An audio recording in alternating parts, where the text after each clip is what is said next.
Blog Talk Radio.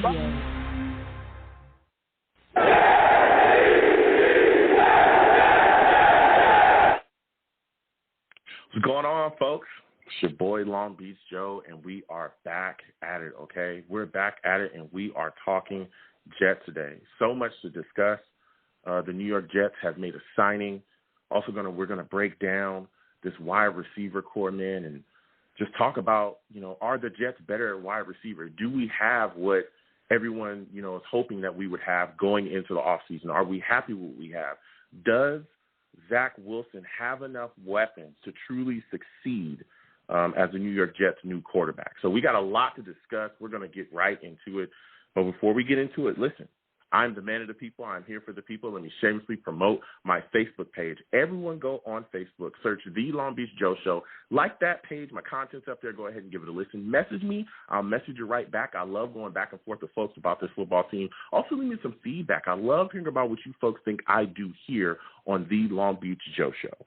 So without further ado, folks, let's go ahead and get into the show. I am fired up, okay? I'm also on iTunes as well at The Long Beach Joe Show. Salutes to everybody that, subscribes to me on there. If you haven't subscribed to me on there, please go subscribe to your boy on iTunes. Also, leave me some ratings, man. I need some 5-star ratings. Leave me some comments. Salute to everybody that does that. I check those out. I really love hearing feedback that way as well. Got a lot of really great ratings. Salute to Mr. Magic. Hit me with a lot of great ratings. So please go on iTunes, subscribe there, and leave me a rating and let me know how you feel about the show. I'm also on Blog Talk Radio as well. Blog Talk Radio, The Long Beach Joe Show. Go over there. You can follow me on Blog Talk, and listen to my show over there as well. I'm also on YouTube as well. That's where I live stream. For those of you that don't know, I live stream while I do the live radio show as well. So my live stream is Long Beach Joe Jets. You can go there. That's my YouTube channel. Has all of my content on there, videos that I do, all those things. You know what I'm saying? And again, you'll be able to check the live stream out when I go live on YouTube. Salute to everybody, that watches me there, especially the savages in the chat. Salute to all of them. So while I'm doing my radio show, I'm live streaming. We're having a blast, and we're talking Jets. So please go over there, subscribe, turn on your notifications, and give my videos a thumbs up. You know what I'm saying? So go ahead and do that, please. So, listen, we're getting into it tonight. We're talking all Jets, man. We got so much to discuss. The Jets have made a solid signing of Robert Blair, and we're going to get into that. But before we really start to discuss this Jets news, as everyone knows, I'm a Jets fan, and I'm from California, man. And there's a lot of people in other places as well that aren't necessarily in the Jersey area or didn't grow up there that, are big Jets fans as well, that love this team, through thin, that have dealt with so much and have gone through so much with this football team as well. And so tonight we're going to have a man on that runs a fan club in Tucson. His name is Rich Maturo. Rich, I want to thank you for coming on tonight. How are you doing, my man? Doing great, Joe. How you doing, man? Thanks again for having me on, man. It's good to talk to you. It's always fun. Absolutely, man. Thank you again for coming on, man. It's always great to speak with you. Now, you're out there in Tucson doing your thing, man. You guys got a great group out there. You put on great events and do things. Can you please tell me what made you a fan of the New York Jets? What made me a fan? It's pretty much runs in the family, man. I just followed suit with my dad and my two brothers.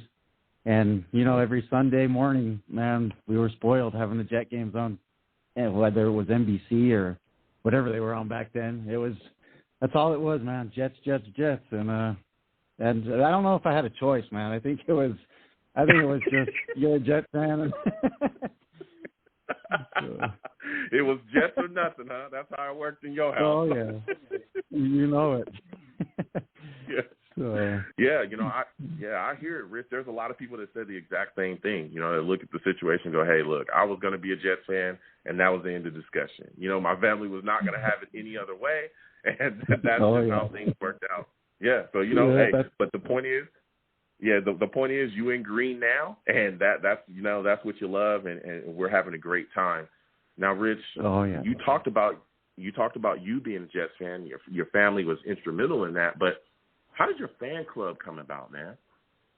Well, our fan club really came about when we first moved out here way back in '92. we were so spoiled with them being on local TV back east. We came out here and we had nothing, man. It was, at the time, I think it was always the Cardinals were on. You had the Cowboys, you had the Raiders. So basically my brother and I, we just decided to go look for a place to watch the game, and we kind of just did a bunch of bar hopping, you know, looking for other fans. The two of us, we wound up meeting our buddy Adam, and then the three of us, again, we just kept going to different bars, looking for different fans. Little by little, we collected a few along the way. And really, what really sparked us was the Facebook thing, man. Once Facebook became a thing, we were able to put it out there, and that's when we kind of met up with the whole San Diego crew, and things just escalated from there, man. We started with 2 or 3 people. Now, on a good day, there's maybe 80 of us watching the game every Sunday, and it's just so awesome, man. Wow, those are big numbers, man. Those are big numbers. Sometimes 80 of y'all sitting in there, you know, giving that jet chant, that is huge. That's huge, yeah, Rich. That's a lot of people. It's a lot of fun for being out in Tucson. I would have never expected it, but it's pretty awesome how much it's grown. Yeah, yeah. Now, when you talk about, you know, meeting up and how you guys put the club together, can you tell people where they can come, you know, just in case they're in your area? How can they come out and hang out with you? Where do you folks actually sit down? What is the establishment that you guys collect at and have fun and watch these games? Well, we're out at, it's called Putney's Pit Stop, and the address is 6090 North Oracle Road. It's right on the corner of Oracle and Rudisill. We pretty much have the whole entire outside patio to ourselves on game days, whether it's Sundays, Thursday nights, whatever. We're there, rain or shine, we're outside doing our thing, man. That's huge, man. That's salute to you again, Rich. But when you look at this situation, man, you're out there in Tucson. I know it's tough because that is Arizona Cardinals country. You know, I was out there for a game, man.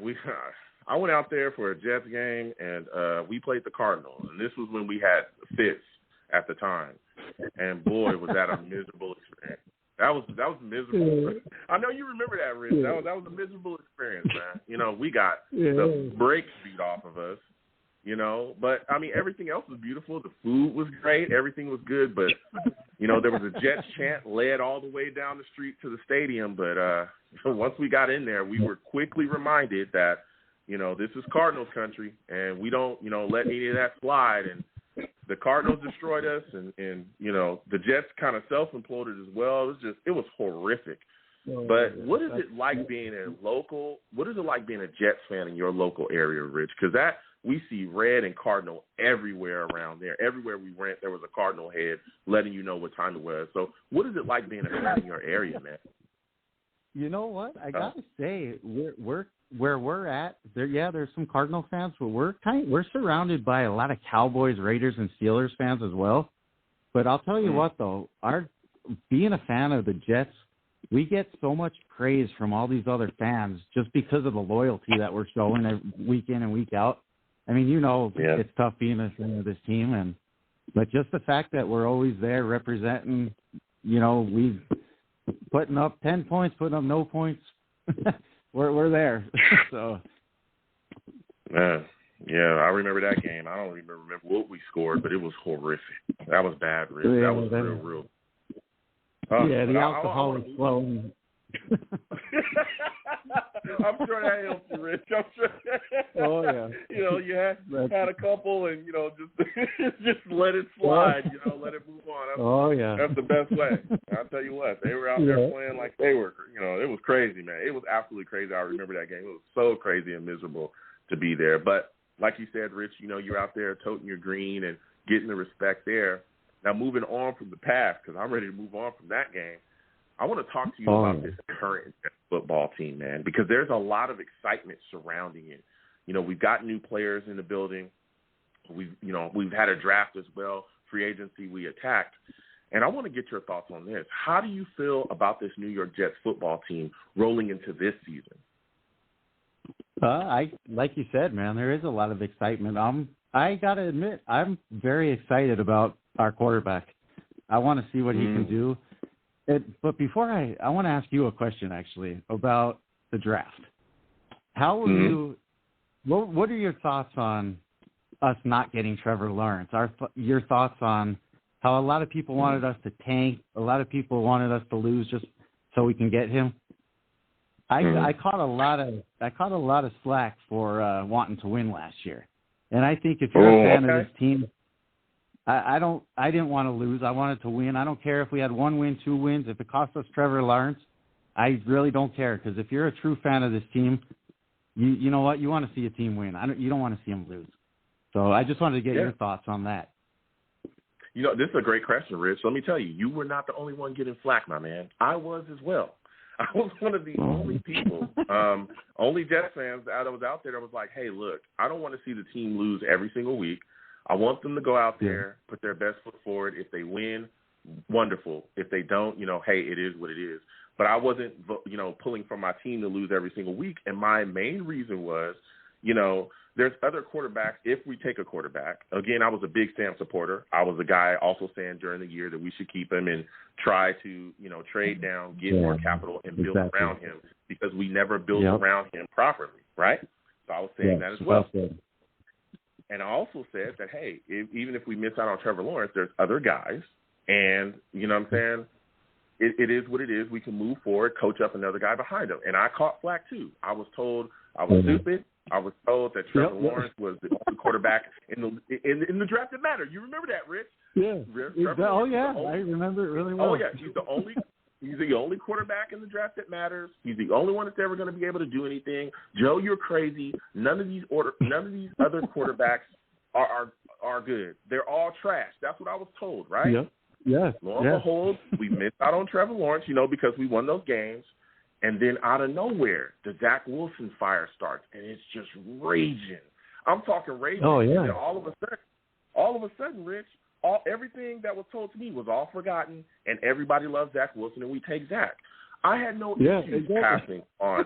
I had no issues passing on Trevor Lawrence, because honestly, I was a big Justin Fields guy as well. Not only was I, a Sam supporter, and I wish him nothing but the best of where he's at, but I was a big Justin Fields guy. And I thought that, hey, even if we miss out on Trevor, Justin is going to be right there. Let's take him and move on. So that was my whole deal. But, I was also hit pretty bad there.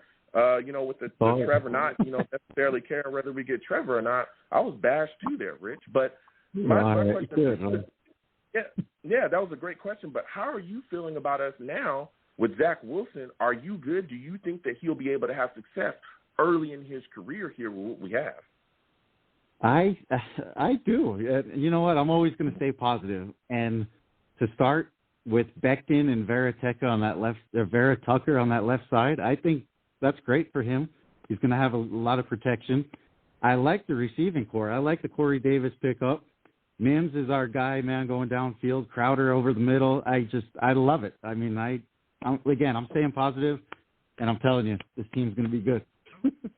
Yep, absolutely. So my final question before I let you go, Rich, is what are your thoughts about the coaching hire we made? Are you big on Robert Saleh? Truthfully, I really didn't know too much about him, but the more I'm reading up, the more I'm seeing about him. I like him. I like the fire that he's got. I got nothing bad to say about the guy, man. And all I want is for him to bring us that Lombardi trophy, and everybody's going to love him. Yeah, absolutely. Listen, Rich, it's been phenomenal to speak to you. Before I let you go ahead and give everybody listening, give them all the information that you can to have them get in touch with you. Again, where your club hangs out, how to contact you folks on social media, any phone numbers, anything, any events that you folks are doing as well, so that they can get involved in them. Give them every single piece of information, man. Yeah, so we're at Putney's, 6090 North Oracle Road. We got that whole outside patio. If you want to get in touch with us on the Facebook, just look up Tucson Jets fans, and everything's going to come up. You're going to see so many events that we have posted throughout the year, not only during the season, but we do so much as a group outside in the off season. Right now we have an upcoming river trip. We're going to do that in a couple weeks, actually, and some of the San Diego guys are going to come once again. We have our kickoff party coming up. This London game that we have this year, because it's so early, we're probably going to do a whole sleepover, breakfast thing in the morning. And you know what? I got to say something else, man. In February, we are, I actually met my fiance who was part of the San Diego Jets fan club, and we're getting married in February, and this is a New York Jets themed wedding, Joe. So you know what? I'm giving you the official invite right now, brother. Oh, my goodness. Rich, listen, if I can make it, I will definitely be it. Rich, salutes to you, man. Salutes. Thank you for the invite. Salutes to you and congratulations on your marriage, man. Oh, my goodness. That is so special. It's always great talking with you, man. Absolutely it is. Listen, Rich, I want to thank you for coming on tonight, man. You have a good night, my friend. You do the same, brother, and we'll celebrate very soon, all right?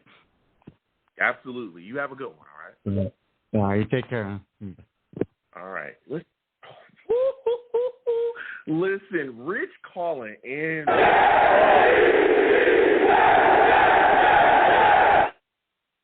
I love it, man. Not only so that was Rich Maturo of the Tucson Jets fan club. Again, you folks can get involved with him on all the ways that he listed as well. They're on Facebook too at Tucson Jets fan club. Please go there, and get involved with those folks. Phenomenal club. Again, I went to a game, chatted with everyone. All the good things that they have going on. Again, salute and congratulations to Rich. Getting married, meeting his wife. She's also a Jets fan as well, part of that San Diego Jets club. Just salute to everything he's got going on. So, again, if you're in the Tucson, Arizona area and you love green or you're just big about football, please go over there and get involved with everything they're doing in Tucson with that Tucson Jets club. So now with that said and done, we're going to move forward and we're going to discuss this football team, man. We're going to discuss everything that the New York Jets have coming on. We're going to talk about all the things that they have happening right now as far as the wide receiver position. You look at this situation here, man, and boy, oh boy, we've gotten ourselves some talent. Some people have questions. Some people, are still wondering, do we have an actual number one wideout? I know that there's some people that aren't necessarily happy with us only getting Corey Davis. They wanted other guys that were out there as well. Of course, we signed Keelan Cole as well. As a wide receiver in free agency. We really, tapped the market as much as we could, but some people wanted bigger names. Some people wanted bigger guys. Some people look at Corey Davis and question, whether he can come here and really fill in that number one role. And a lot of people are saying, hey, he's never had 1,000 yards in his career. He's never had 1,000 yards in one season. He's never done that. That's a big question. Some people look at him and say, hey, even though he hasn't necessarily had that there, at the former team that he was at with the Titans, guess what? He can come here and he can do that. He'll be our number one weapon. We have a young quarterback that he can, that can go to him often. He's also a great run blocker as well. That's a big part of his game too, which really helps us because the running game I think is going to be instrumental for us this season. So a lot of people are happy about that too. And there's a lot of questions from some people about whether he can carry the load. Then you look at the other wide receivers we have. Mims, I think it's going to be, have an improved year. He's a kid that's coming in that we saw be used last season. Some people were saying that he was misused. Some people were saying, that they don't know where he's going to stand. This is going to be a very big year for him. He didn't even score a touchdown last year, but he had some games where we saw big flashes last year out of him. We saw that he had solid hands. We saw that he could be covered. But again, when you look at the situation, I think he was put in with Adam Gase. I think he was just kind of set up to fail. There was a lot of guys that struggled in that system. You look at the situation with Crowder, who's another name as well. A lot of people have already pushed him outside of the door. They're ready to move on from him because of other moves that we've made as well, especially with the drafting of Elijah Moore. But I'm a guy that's a big fan of keeping him because if you look back and you look at the situation with Crowder, he was our best wide receiver last season, hands down. This was a guy that, really came in and put things together and put on, and I think he'd be successful in this season too. Also, Elijah Moore on the roster. That's a big question as well. A guy that I think people were surprised that we took in the first round, or in the second round, because we were looking for, offensive line help. But that value with him being there, it was undeniable. So they ended up taking him at the top of the second, and he comes in, and a lot of people are saying, hey, he's going to be the X factor.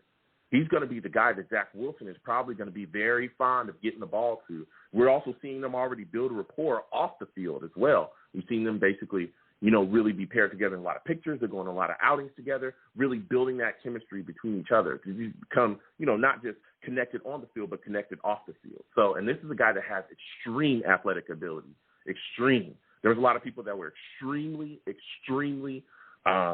surprised that he was sitting there in the second round. Another guy that I think a lot of people aren't talking about within our wide receiver core as well is Keelan Cole, a guy that was with the Jags, veteran guy. He's coming in. I think he's going to surprise a lot of people. This is a guy that still has big ability that can come in, and, of course, he's not a number 1 or a 2, not for us, but he's going to come in and maybe fill out that he might be moved around, maybe that 3, maybe that 4 role, and he's going to have to make defenses be accountable for him as well, or he'll burn you. We've seen him be able to make plays too. So I'm telling you, this wide receiver room, this wide receiver core is extremely competitive, and that's just a couple guys. I haven't talked about Jeff Smith. I haven't talked about Pager as well, that we're looking to see what happens with him. Can he stay healthy? There's just so much to talk about in this wide receiver area, and again, we're going to break it down. Also today as well, the Jets look to bring in Robert Blair. They're looking to bring him and sign him in, so they're going to sign him. Robert Blair is we all know he's a former Niner defensive end. Robert Soler's pretty big on him, man. Pretty big on this guy.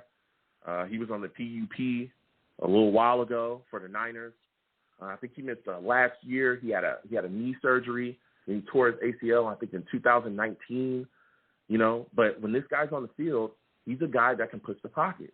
He's a guy that can be added to our mix as a pass rusher.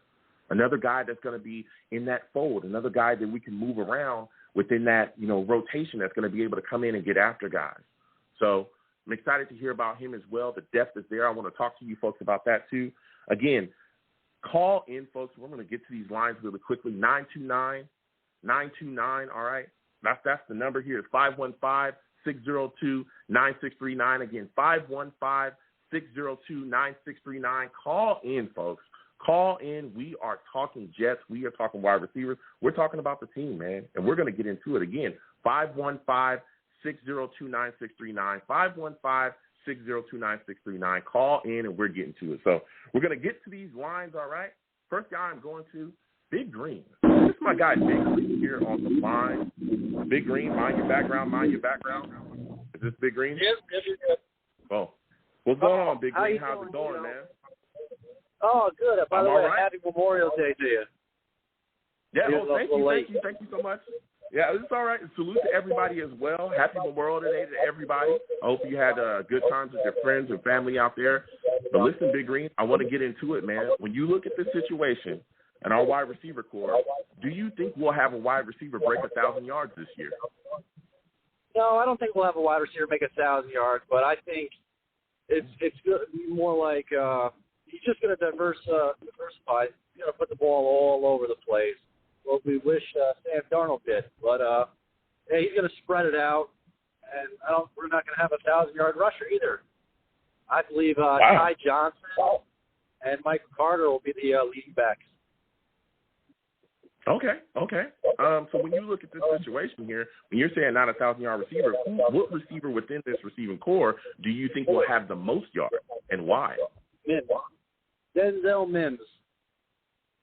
I really like his speed. He's going to get underneath that ball, Zach Wilson, and he can contort his body in order to make it like any catch. So I'm really excited to see with him. I actually think he might make the Pro Bowl this year. Wow. You have big expectations from him. So what is your thought about Corey Davis then? I mean, what do you think he brings to the table? Because Corey Davis is the guy we actually brought in to be the number 1 here. Are you thinking that Corey won't be able to break things here? Oh, I think Corey's going to basically take the number 1 corners, draw them away from Mims until I switch it up, and then when that happens, I think Corey Davis is going to go off. So I think it's like a 1-2 punch. Okay. Well, I look at this situation, and I'm saying, I think that Mims is going to be exciting this year. I don't know, if he'll have a 1,000-yard year. I don't know about that just yet. That's a solid jump. But, I wouldn't necessarily dislike it at all if he did. If he comes in and be extremely successful, I could see that. But I think Corey Davis is a guy that I think we're going to see a lot of balls go his way this year, quite a bit, man, especially with him being a big-time target there. And, again, I know you're really high on him, but I'm really looking to see what Corey Davis can bring to the table as well. And my final question before I let you go is, what are your thoughts about what people say about Corey Davis's blocking ability in the running game? How do you feel that brings a different kind of skill set to our team as far as offense? Oh, well, that's how we had all those big games back when we went to the AFC title game. Like, our receivers were able to block. It's going to open up things big time. Like, we're going to have a very exciting year, and then next year it's going to be even better. But I got to get going. There's a policeman ahead of me, so have a good one. Go Jets. All right, you have a good one. Listen, Big Green calling in, giving his take before he gets on the go. He's got to be careful out there, everybody listening and driving. Again, I want to thank everybody for calling in, but be careful. But listen, this wide receiver core, there's a lot of competition to be had there. There absolutely is. And there's a lot of depth now. And things have changed. Last year we struggled quite a bit, especially with injuries too. Our wide receiver core was all over the place. We had a lot of problems keeping guys healthy, and then when we finally got them healthy, there was a lot of questions as far as talent, Rashad Perryman, and all the issues that we had. We had Hogan on the field at one point.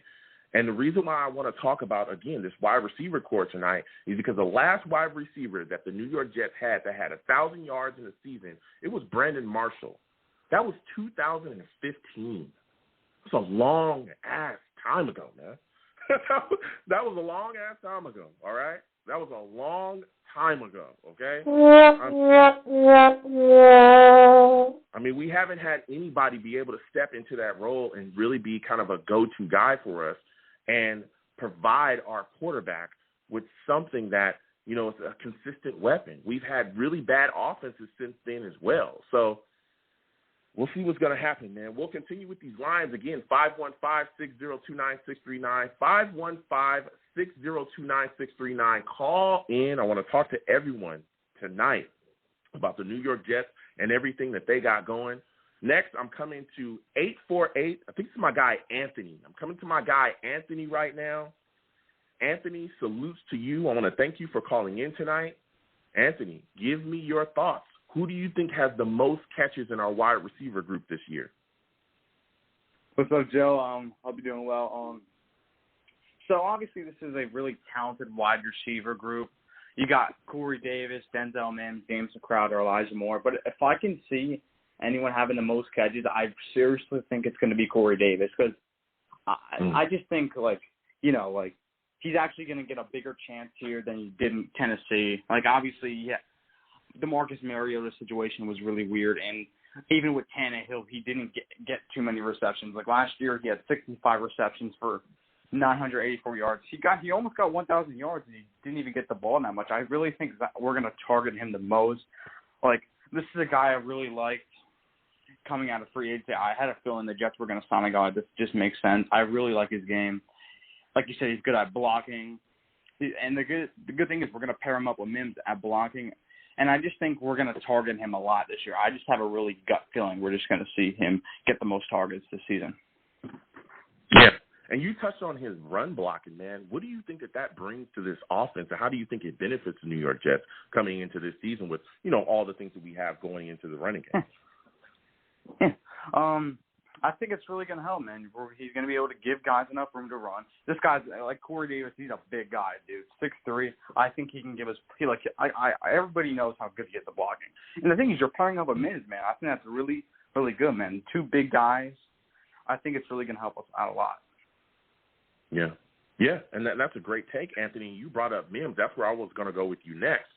We got my guy, James Morgan. He's going off. James Morgan says he's a future Hall of Famer in this league. He's going off in the chat. Salute to everybody in the chat. We got James Morgan in the house. This is a certified star. He's ready to go, all right? He's absolutely ready to go this year. Let's go,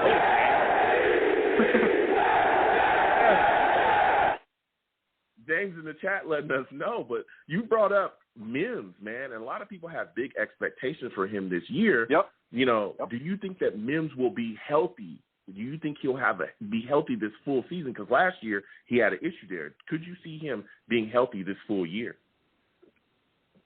Definitely, man. It's just like, I know we're really hoping he can stay healthy this year, man. This is his second year. I know I'm not really going to judge him his first. I know he was hurt, dude, but other than that, man, I'm not really going to judge him, dude. He was in an Adam Gates offense, dude. I really want to see what he can do in this LaFleur offense. I think he's going to be way more involved. I think we're going to give him so many more touches. I got big expectations for this year, and I really, really hope he stays healthy this season.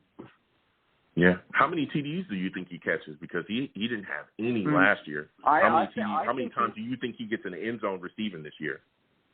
I can see it being 5 to 6 touchdowns. I really can possibly see that, man. Like, again, it really depends on – this is about every wide receiver. It's not just men. It's about every wide receiver. We have to see how Zach Wilson's going to play, how much targets each of these guys are going to get, man. But if Zach Wilson is throwing the ball to Mims most of the time, dude, I think he can get into the 5 to 6 touchdown range. Yeah. Now, there's another guy that we drafted as well.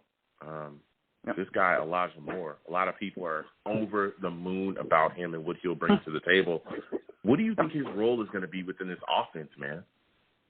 Listen, I really want him to start, dude, but I know Crowder's still there, and Crowder might be a little upset that he's still on this team.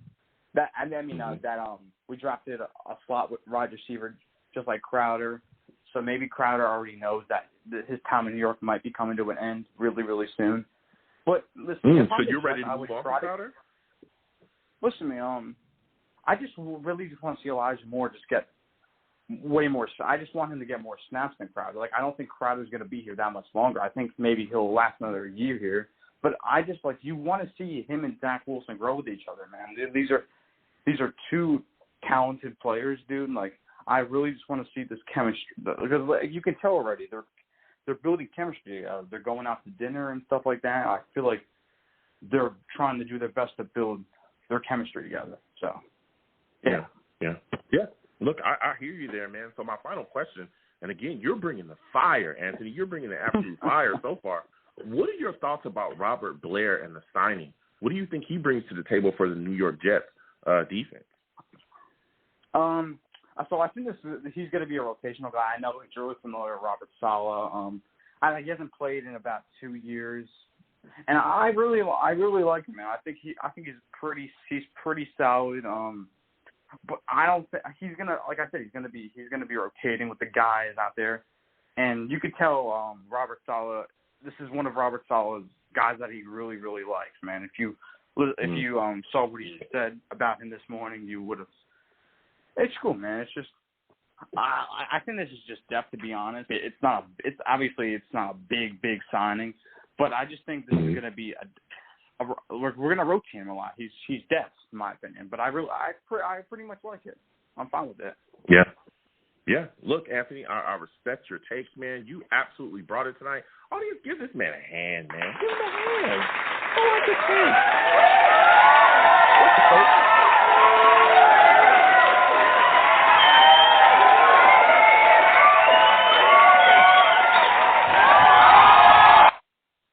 His takes and what he brought to the table. Listen, Anthony, again, I want to thank you for calling in. We're going to continue on with these lines. They are hot. 515-602-9639.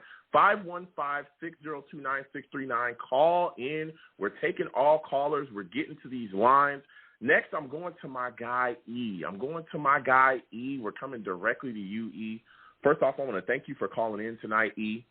E, listen, give me your thoughts on Denzel Mims, man. How many catches do you think he has this year? Joe, what's going on, man? Hope you're doing well. So before I say that, I got to respond to this. You have James Morgan up in your chat. I have a YouTube channel, too, and he's always flooding my comment section asking me to react to his highlights. So I guess I got to do that sometimes. So shout out to you, James Morgan. I don't even talk football on my channel, but, hey, man, shout out to James Morgan. I guess I'll have to react to some highlights. But, getting to Mims. I mean, I'm not necessarily a stats guy. I'm awful with football stats, but I do think Mims will lead the team in receptions this year. I think he has legit shot to be a 1,000-yard receiver this year. He excels really well with back shoulder passes, and Zach Wilson does that really well. In the Charger game towards the end, he was making some really impressive catches. He played really well with Flacco last year. just because Flacco's, Mims is kind of more of a downfield kind of threat, and Flacco was a better downfield passer last year. So I think that's definitely one of Wilson's big strengths. So, yeah, I think Mims will be the leading receiver on this team, probably the best receiver on this team. That's not no disrespect to Corey Davis, Crowder, or more, but I think Mims is going to have a huge breakout season this year. So when you're saying that, then what exactly do you think is going to happen with Corey Davis? Do you think he's going to be our main red zone target, or where exactly do you put him? Like, how many yards do you think he'll have this season then? I think, I think he'll come in clutch in the red zone. I think he'll have more touchdown receptions than Mims. I think, what's good about Corey Davis, too, is he's probably going to go up against the number one corner on the opposing team more times than not. So, that opens up, opportunities for Mims to make plays against the other corner and stuff like that. Even if he's not getting targeted or catching the ball, he's still being productive, which that's great about having. A lot of teams that just, you say get one good wide receiver and then you're good. Well, then, they get doubled up and the other guys are useless. Like, how far can that get you? So I think having the depth that we have at the receiver position this year, so I think Corey Davis could be around like an 800-yard receiver. Like, there's a lot of, there's a lot of targets, which is crazy from last year. I mean, we had Chris Hogan going out there who's freaking playing lacrosse now. And there's all these random guys, man. And Jeff Smith, who actually had a pretty good game against Denver one game, but who else? Josh Malone and who knows?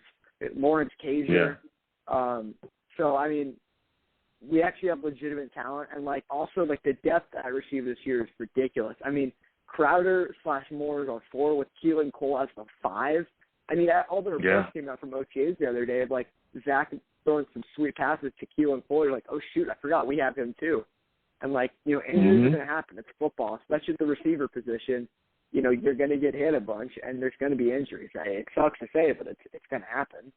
Probably a lot less more now with the new medical staff, and then Gase also has a big history with injuries. Whether it's a coincidence or something he does, it's true. His teams always get hurt. So having that depth, it's great. Yeah. Yeah, and I mean, you're bringing a fire, like you said, as well. Having that depth, especially in NFL, like you said, injuries happen. And if you look at a lot of the top offenses in this league, from the Saints to, the Chiefs, so on and so forth, they have depth. So when things go bad or things go wrong, guess what? They can continue forward. Of course, they're not going to be as great as they are, with their normal starters, but they'll still be able to be productive. They won't fall off of a cliff like we've seen the New York Jets happen in the past with them offensively. If one guy goes down or another guy goes down, all of a sudden we can't do anything. That's not what's going to happen because, again, we have so many guys now. So now my question for you now is, do you think that this is the year that we will have a wide receiver break 1,000 yards for us? I think it's a very strong possibility, and I think that guy would be Denzel Mims. I mean, what has it been, 6 years at this point since Marshall? I mean, the thing is, it's crazy. The only reason that I wouldn't, yards aren't necessarily makes a receiver good or not, because there's a lot of targets to go around. Don't forget, they're probably going to run the ball quite a bit too. I mean, in San Francisco, they put a big emphasis on the run game, especially this year with a younger quarterback. And you got other targets too, like Elijah Moore, Crowder, Herndon, your guy, So having that number one guy, the term number one receiver, I think, gets thrown out around a little too much. You don't necessarily need one guy who does literally everything. That's great to have, obviously, but having a bunch of guys who can do, have good skill sets and as well, maybe aren't number one receivers. Like some of the best offenses, hell, the Rams, I don't know if they have a number one receiver. They have 2 really good receivers. I don't know if you consider them number one receivers.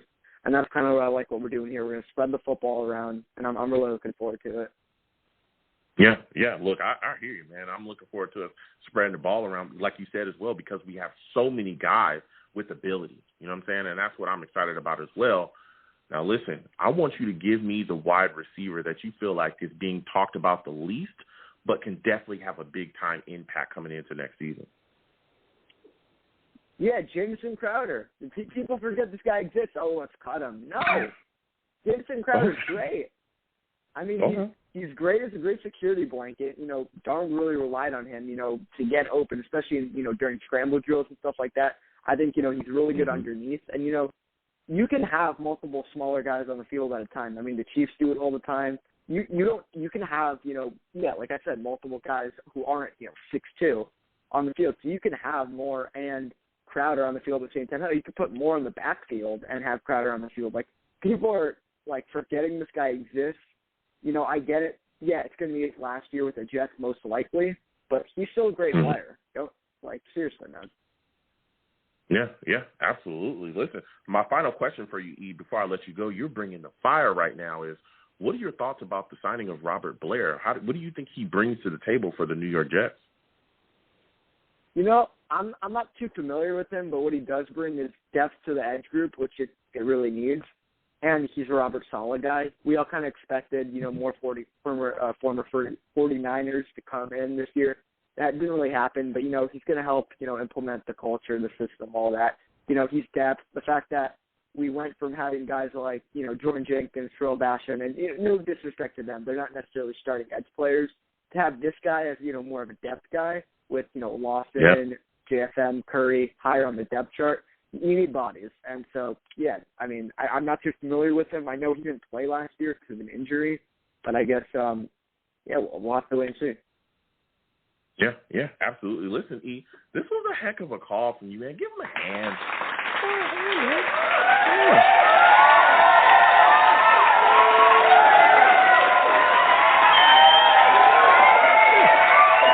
Give me a hand, man. Give him a hand. This was a very solid call from you, E. You really called in with some hot takes, man. Listen, I want to thank you for calling in, my friend. You have yourself a good night, all right? Yeah, you too, man. I was going to ask you one thing. You said you want to do some streams, like doing reactions and stuff. Can you please do a reaction to your video from when the Jets trade for Tim Tebow? Because that's like one of the funniest videos I've ever seen.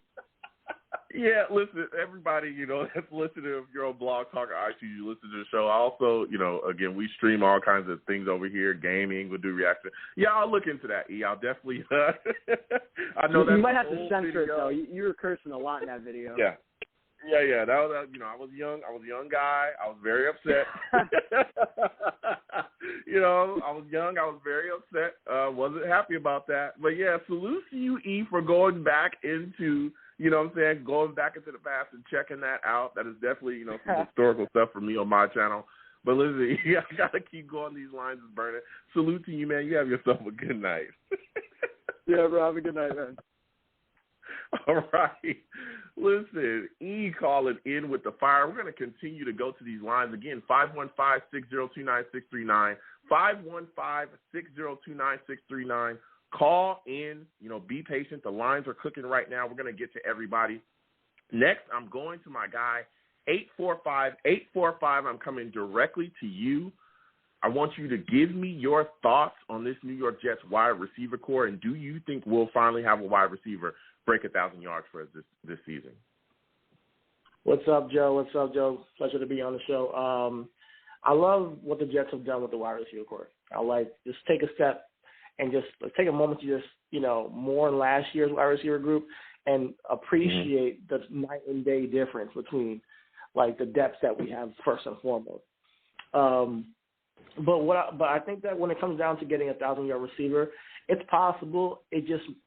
It really depends on the play calling, and I think a lot of people haven't been talking about that. Mike LaFleur has not been. He's the first-time play caller this year, and so we'll see how he does. You know, we know there was a big problem with Adam Gase last year with play calling. I do believe there will be improvement because of the system we're running, and come on, it's Adam Gase, so I mean, Mike LaFleur should be tons better, especially with the Shanahan system. However, when it comes to a 1,000-yard receiver, it may or may not happen. If it does happen, I predict it to be Elijah Moore, though. He looks like, I think they're going to use him kind of like how they used Deebo Samuel back in San Francisco. You think he gets 1,000 yards in his first year?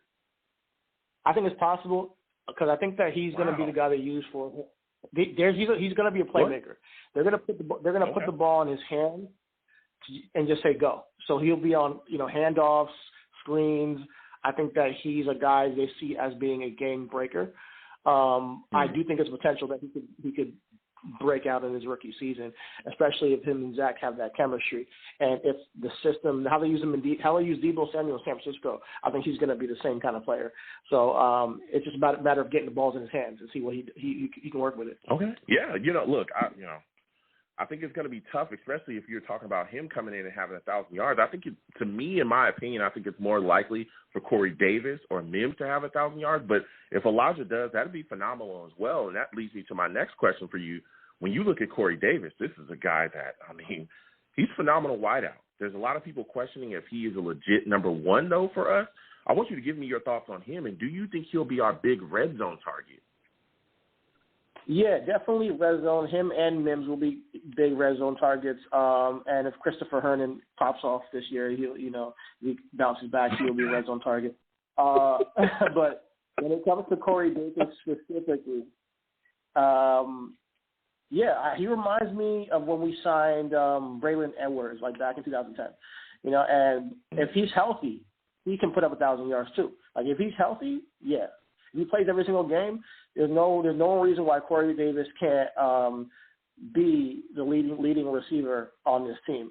But it's a matter of everybody staying healthy. Obviously, we got new staff in here, so I believe there's no reason to believe anybody's going to be injured because it's just accidents happen. People will be injured, but we don't know who it could be. It could be anybody. Obviously, he got injured with his shoulder. He landed on it. Hopefully, he's feeling better, and he just take 2 days off, come back to training camp, and hopefully he's ready to go. Obviously, we got Q. He's going to be back before the season. So injuries kind of just happen during the season, and we never know. So, but I just hope if any receiver on our team, and that's the beauty of it, we have so many talented receivers right now, that if anybody's consistently there for all 17 games, anybody has the potential to hit 1,000. Out of the top 4 guys, Crowder, Elijah Moore, Mims, and Corey Davis, any one of them have that potential, to be honest. So that's cool, comparing this wide receiver group to last year. I'm actually happy to see what happens. Yes, absolutely. So my next question for you is, when you talked about, Corey Davis, Mims, and Elijah Moore, what are your expectations for Crowder within this offense? I know a lot of people are honestly some people are talking about already moving on from him. Some people, like myself as well, want to keep him just in case, something happens, or, I want to keep him as well just because he can definitely put some things together and really benefit us offensively. How do you feel about, him going into this season, and what are your thoughts about the expectations of what he produces during the season as well? Crowder's he's that guy, man. I really like Crowder a lot, and it's just a matter of the system, how the system fits, and I think that he's going to fit it perfectly. But he's just another wide receiver. Right now he's just another wide receiver that can move, that can get open. I think that once we get into the swing of things of the season, we'll see how Zach meshes with the group. And obviously, I believe that there will be somebody who's his favorite target. We don't know who. It could be somebody that, we don't expect. It could be Kenny Yeboah. You never know. But it's a matter of how – it's so hard to predict these things because we have a brand-new squad, brand-new team, brand-new coach. I think definitely the play calling is going to determine, what Zach is comfortable with and what potential receivers get the touches, and because they're all supremely talented. But I definitely want to keep Crowder, because he can do some of the same things Elijah Moore can do. So they both can be interchangeable in certain packages. So let's say whoever starts, maybe Crowder starts or Elijah starts, the other one gets tired, put somebody else in. It's like they can do the same thing. Kind of like we don't lose a beat on the offense. So I think we're in a great spot to really find out what this team is made of, and I do think we have enough weapons for Zach. I do think that right now it's all on them to put it together. There's nobody on the offense that I think we need to fix this spot on our offense. I think we've addressed everything pretty much, and it's a matter of, all right, let's see what you guys can do.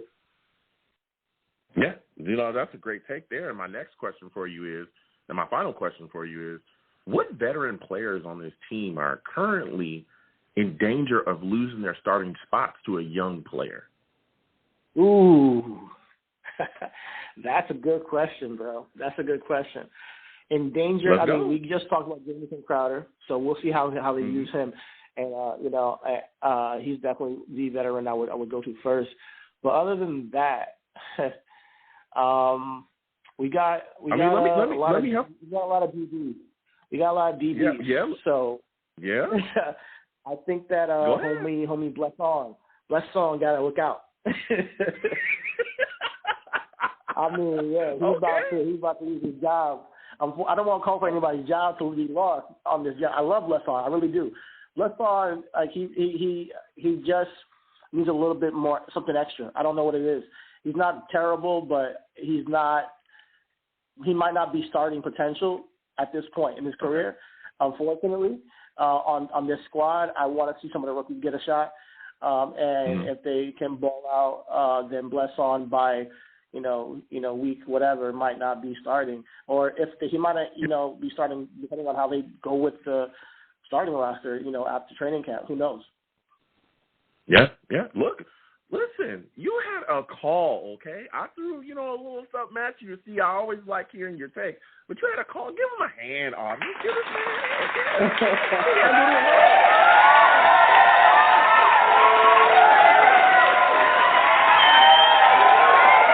Always a pleasure, Brian. Always a pleasure, bro. Yeah, absolutely. All right, thank you for calling in, man. Next time I have a show, I want to hear from you. You have a good night, my friend. That's right. You too. Have a good night. Go Jets. All right. Listen. Go Jets. Listen, we're talking tonight, all right? 515-602-9639. 515-602-9639 is the number. Call in. Again, when you call in, please don't call in and hang up. Call in and hang up. I know people, do different things. That's not how it works on my show. When you call in, you're putting a queue. I can see you, all right? Just call in, wait your time. The lines are full tonight. They're cooking. We're going to get to everybody. We're having great discussion about the New York Jets and everything that we have going on at the wide receiver position. We're going to talk about a lot of stuff. And, again, when you call in, please don't curse on my show, all right? Don't curse when you call into my show because I will get you out of here. And I'm talking fast. Fast, okay? I'll get you out of here real fast. Faster, we got Adam Gase out here. Get your ass out of here. No.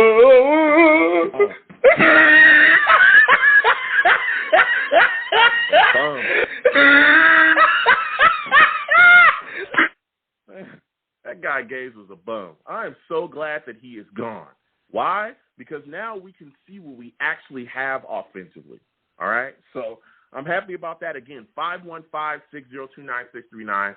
515-602-9639. Call in, and please be patient. The lines are hot. We're going to get to everybody. So next we're going to, I think this is a new caller, 631. We're coming directly to you.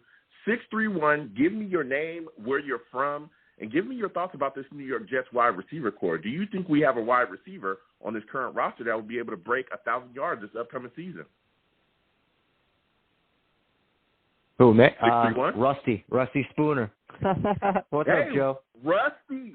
Bro, what is going on? Listen, everybody, Rusty Spooner, we go back and forth constantly. Listen, Rusty, you on? We're live. We're talking right now. I know you got a lot of takes. Who do you think is going to break 1,000 yards for us this year if we have a wide receiver that'll do that? I don't think it'll be one. Honestly, I think it might be two because just because of that 17-game season that we now have, too. That adds another wrinkle into it.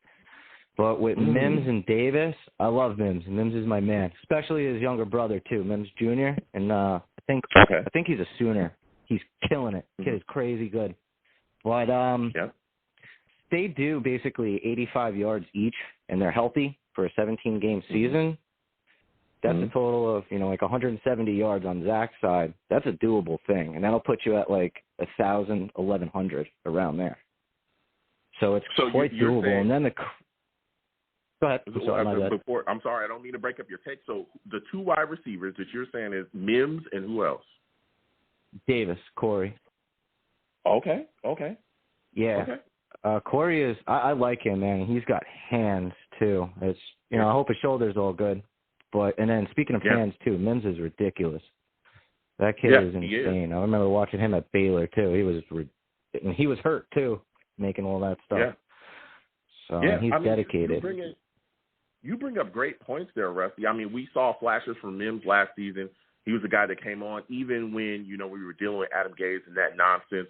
We saw Mims be able to make plays in spots where we were like, whoa, we haven't seen. And there was times, too, where he's standing in the field wide open. Like, you know, and Sam just saw a ghost or 17, and he freaked out.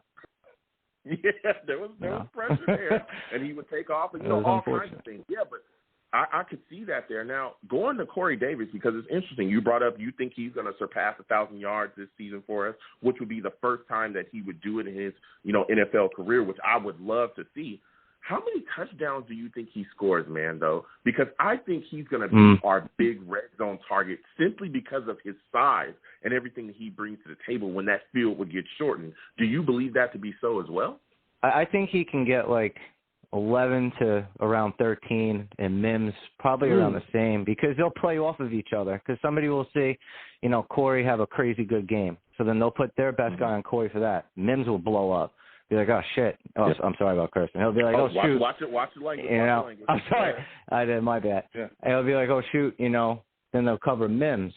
So then, you know, it could flip-flop back and forth, and then all of a sudden, now you have Cole, you have Elijah Moore, you have Crowder. It's just like a never-ending, you know, game of daggers and swords.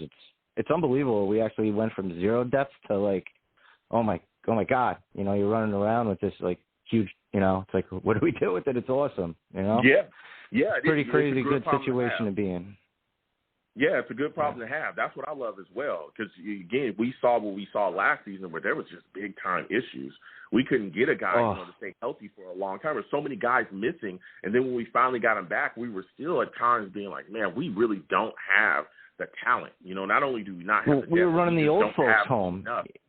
Exactly. It was terrible. You know? I mean, we had Dotson. We had guys on the first-round bus. Rashad Perriman and Dotson were supposed to be our number 1 and 2. And I felt so bad for Perriman, and oh my God, and P. Ryan too. He's nasty too, and they just left him in the woods. Yeah. It stinks. Yeah. It's just crazy too. Our running backs are insane. It's like a plethora. Yeah. It's unbelievable. Yeah. You know, Salah. Coach Salah is literally, I call him Coach Salad. That's what he's doing. He's making like a salad of everything. It's freaking crazy. It's awesome. It's like, oh my God, this is what it feels like. Yep. Yeah, you're bringing the tape right now. JD. So my next question for you, man, because we talked about Mims, we talked about Corey Davis and what you think they're going to bring to the table. Where do you think Elijah Moore is going to fit into all of this, man? Because I think that's one of the more intriguing pieces as well. I couldn't believe we landed him. In, like, the world of Sharks, he's like a Mako. That kid is nasty, you know, and when we got him at 34, that's crazy. He's fast. His route running is insane, and he's all over the place, and he's got hands, you know, and he's a good guy. Like, he's not selfish, you know. He's got that good selfish, you know, but not the, you know, selfish to where it affects a team. You know, he's got that good thing. Yeah. And then he's got his boy, Boa, who's ridiculous, too. I think he might get, like, honestly, because he's going to be sprinkled all over the place, and then, you know, he's probably going to be in punts and kickoffs. But I think I could honestly see him getting around, like, 750, 8, honestly, if he stays healthy. You know? Wow. Really, and that's what's insane about it, because those are just 3 people, Corey Davis, Moore, and Mims, and then you throw everybody else in there. It's like Zach Wilson could, I don't know, man. It could be, you could get up into the 4,000s. It would, you know, it would be crazy. It would be crazy. 4,000 yards. That'd be insane. Yeah, it could absolutely be crazy, Rusty. And so my next question for you is there a wide receiver on this roster that you feel is not being talked about much, but could have a big impact for us next season?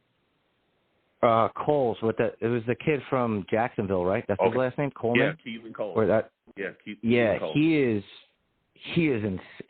He's underrated like crazy.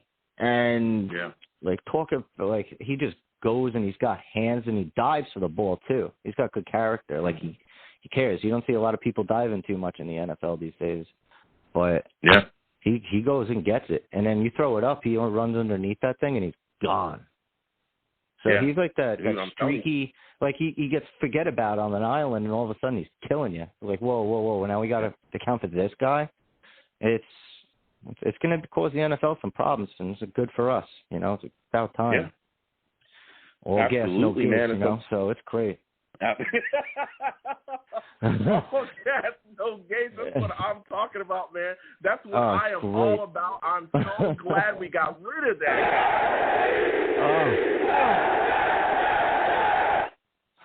Oh, my goodness, man. Rusty bringing the fire so far. So my final question for you, Rusty, before I let you go, man, is what are your thoughts about the signing of Robert Blair, and where do you feel like he'll fit in this Jets defense?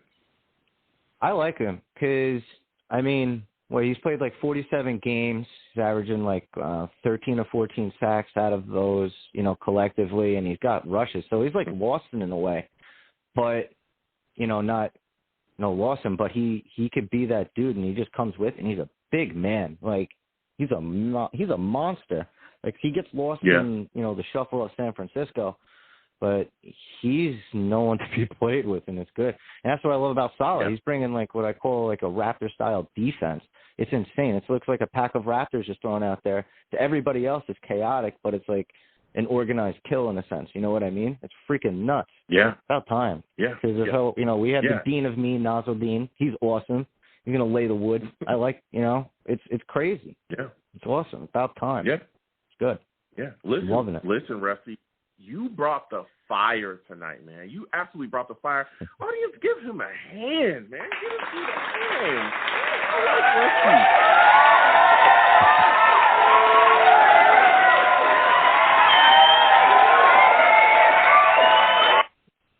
Listen, Rusty, this was a phenomenal call from you, my friend. You really brought the energy. Listen, next time I have a show, I want to hear from you, all right? You have yourself a good night. You too. It was awesome talking with you, Joe. Gangrene for life, bud. Later, Gangrene fam. Absolutely. Salute. Thank you so much, man. You have a good one. Listen, everyone, Rusty called in with a lot of fire and a lot of takes. Again, 515-602-9639. 515-602-9639 is the number. Call in. When you call in, please be patient. We're going to get to everybody tonight. The lines are packed, okay? But 515-602-9639, call in.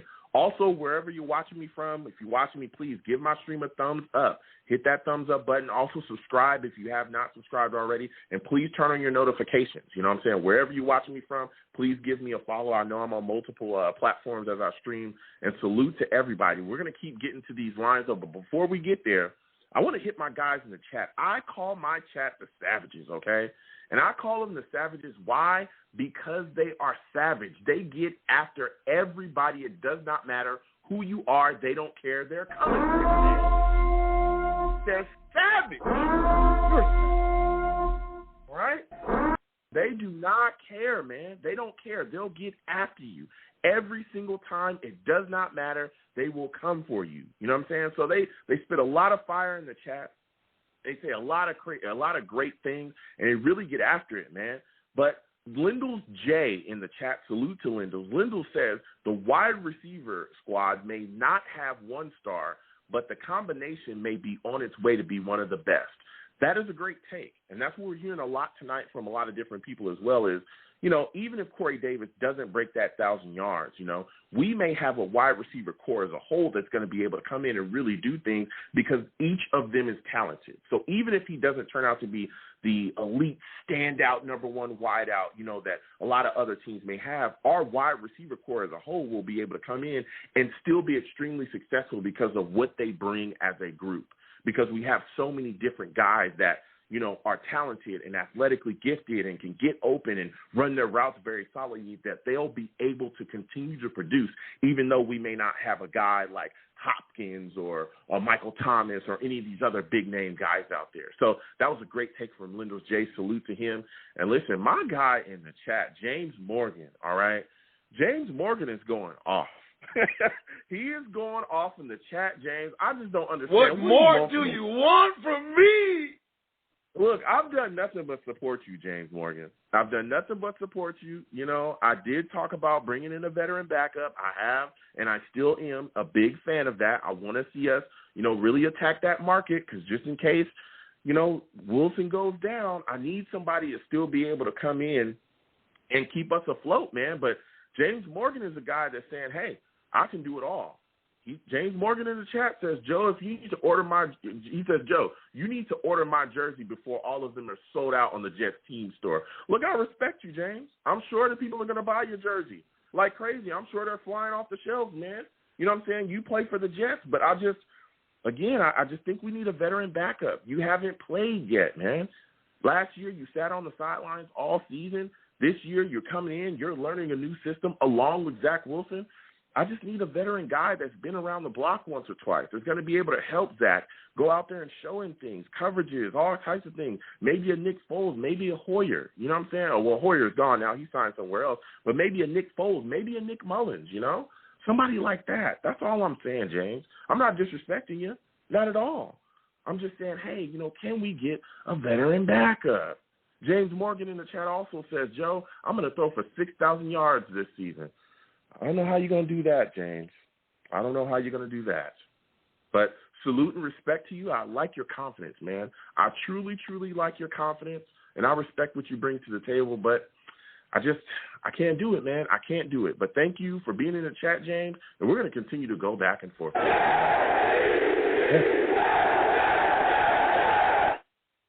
I respect you, James. Salute. So, again, salute to all the savages in the chat. Please keep going because I come back and forth to you folks as well. I love hearing your takes and getting your thoughts on what's going on.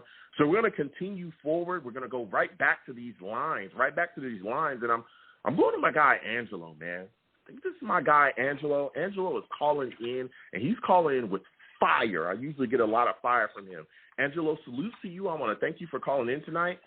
Angelo, I want you to give me your thoughts, man. Do you think the New York Jets have a wide receiver currently on the roster that will break 1,000 yards this upcoming season?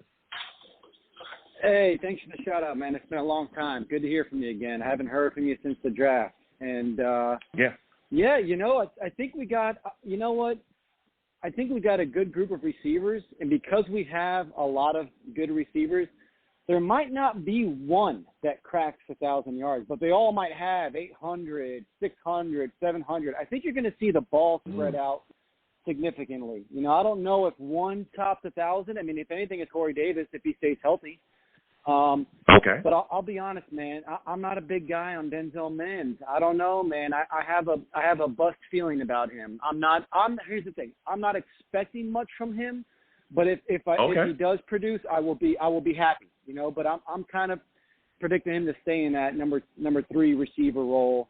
I don't know, man. I like, again, you know me. I like Claypool that went to Pittsburgh. You know, I didn't think we should have traded down. I think Mims might be. I think he's going to underwhelm a little bit. I know everybody's high on him, but we haven't seen anything. And who knows? He could probably come in this year and have another hamstring injury, man. I'm not that high on Denzel Mims, man. I don't know. What do you think? I know you guys love Mims, huh? Listen, Angelo, we're all about takes over here, and I'm all about perspectives. I respect your take there. I understand what you're saying because I've talked to other fans as well that have said, you know, not only are they a little, you know, kind of not sold on him, but they also brought up the injury, just like you did as well, the hamstring injury, which he missed time last year for. And that's why I was asking people earlier, hey, do you think that this is going to be the year where he stays healthy, you know, a full season? Now, for me, I look at Mims, and I say to myself, I think he is a talented guy. I think we saw flashes last year, his ability to catch the football. And, I mean, there were some balls that were way, you know, out there with, you know, Sam getting pressured and him just trying to get it out. And this guy was able to make a play. I mean, his radius is off the charts, man. We saw this guy really put things together. So I think that there's some ability there, but I think that the offense kind of hampered his production. There were times, times last year, certain games, you remember it was like he would have a good first half, and then the second half, there wouldn't be any balls going his way whatsoever. And we were all like, what the hell is going on around here? Why don't you let this guy get the football in his hands? The number one corner is going to be on Corey Davis, right? So Denzel Mims is going to have a shot this year. He's going to have a shot. Yeah. I mean, he should get a lot of targets, and I'm hoping for the best from him, and I'm hoping that the scheme helps everybody. I'm hoping our run game can get going. We have a running back by committee now, right? We're unknown with the running backs, but I think we have a really good group in there. And to be honest with you, man, those guys are workhorses. You need 4 running backs. And hopefully we don't lose any of them. Hopefully we can keep them on the practice squad and rotate them in here in games. But if we get that running game going, if Zach Wilson can just settle down and ease into the season, and just the coaches have to set him up for success, right? The running game has to set up Zach Wilson. If we can run the ball, our offense is going to click. Now, and dude, you see our next year's draft. I mean, we have 2 first rounds, 2 seconds. We are going to be stacked. And here's a question for you, because we're gonna have to start paying these guys. We're gonna have to pay Zach Wilson. We're gonna have to pay ABT. We're gonna have to, So we're gonna become an expensive team here in a couple years. I would say 4 years. So the question for you is, Quinton Williams. Who do we? We're gonna have to give out some big contracts. Who's the guy that we don't give the big contract to? You think it's Quinton Williams? You think he's gonna walk or? Yeah, well, here's the deal. Here's the deal with looking so far, and I understand where you're coming from, but the problem with looking so far out is that you don't know what the salary cap space is going to be, right? You also don't know, so that means you don't know how much money is going to be available at that time and point, because that's years down the road, right? And then you also don't know who's gonna boom or bust by then. You don't know. So you don't know what kind of decision you might make. Okay, like you just said. You just said right now, we're going to be paying Zach Wilson. What if Zach Wilson doesn't perform the way we think he does? Knock on wood, I'm not saying this. Don't tweet me saying that Joe was all over Zach. No, I'm just bringing the perspective to the table, okay? Everybody listen to me. What if Zach Wilson turns out to be Mitch Trubisky? Then what? Wow. You're not going to pay him top money, right? You're not going to pay him like he's Aaron Rodgers. Yeah. You damn sure ain't going. You're going to be wanting to move on from him. So guess what? That would have a big time impact on your cap now, wouldn't it? Because you would just be looking at another quarterback. Yeah, but in my mind, we're going to have to give. I think Zach. We're going to have to pay him at least $30 million if he plays well, and I think he is. I think he's going to be. I think he's going to be on the Jets for the next 10, 15 years. I see that in him. I see his personality. I like him. I think he's good. I see him being the guy, and you're going to have to pay him eventually $30 million plus a year at that point. So you can't pay him. You can't pay him. You can't. Well, that's not necessarily true. You never know who's going to be on the roster, who's going to be off, especially if we move on from a guy like Mosley at that point. That's going to free up a lot of cap. It's just a lot of what ifs, a lot of factors there. You know what I'm saying? So I just want to stick to this season. That was a great question, but I want to stick to this season because we just got to look at what we got going on here. So my final question for you is, Angelo, and again, you've had a heck of a call, man, is when you look at this roster currently, what veteran player is in danger of losing their spots to a young player? Well, I think the first. I don't know if you call Michael Pirine a veteran. I think he's a veteran. I think he's the guy that you got to look out for. He's already had 1 year. I mean, he's the guy that's got to be like, oh crap, like we got like 4 running backs in here, and I might be left out. Man, I think George Fant. Hopefully, I think Fant. He played well last year, but you never know if Cam Clark can come in there and play, and then we get that guard from. That came in with Zach Wilson. We got him on the undrafted market here. Dang, I like that guard. He came from. What's the guy's name? We got him. He came from BYU. The guard we got from BYU. I think he's gonna. I know who you're talking about. I don't know. Yeah. Yeah, I don't know. I hope it's George Fant, because if it's George Fant, that means Cam Clark is going to take that right tackle spot. That means the guard from BYU came in and played. So. I would have to say it's for Michael Pirine, and I'd say George Fant, man. I like George Fant. Hopefully he plays well, but I don't think we can afford to pay him. And that's what I think. Yeah. Listen, Angelo, that was a great take right there. That was a great take right there. And like you said as well, especially along that offensive line, I look at guys like, Clark, I think, is a guy that could take a young player that I think could take a veteran spot, especially like you said, at that guard spot. That right guard spot is wide open. You could also look at that tight end position. Yep. Kenny Yeboah, we just brought him in. He's a guy that can end up attacking that tight end spot. He might actually be a starter this year. You know what I'm saying? Running back, like you brought up, Pirine, look over your shoulder, my friend, because Michael Carter is on your heels. He's on your heels, baby. Yep. You know what I'm saying? We just took that guy, and he's a guy that could end up maybe, possibly being the starter in his first year in the NFL at running back for us. So there's a lot of guys, especially, again, you go to the defense, our slot corner spot, who knows? Maybe Michael Carter II ends up being that slot corner for us and taking a spot over some of the guys that we have here that are veteran guys. So you brought up a lot of really good takes, man, a lot of really good players. So salute to you. Listen, Angelo, this was a heck of a call from you. You had a good call, my friend. I got to get back to these lines, though. Listen, I want to thank you for calling in tonight. You have yourself a good night, my friend. All right, go Jets, man. Talk to you later. See ya. Absolutely. You have a good one. Listen, Angelo calling in with the fire, okay? He called in with the fire.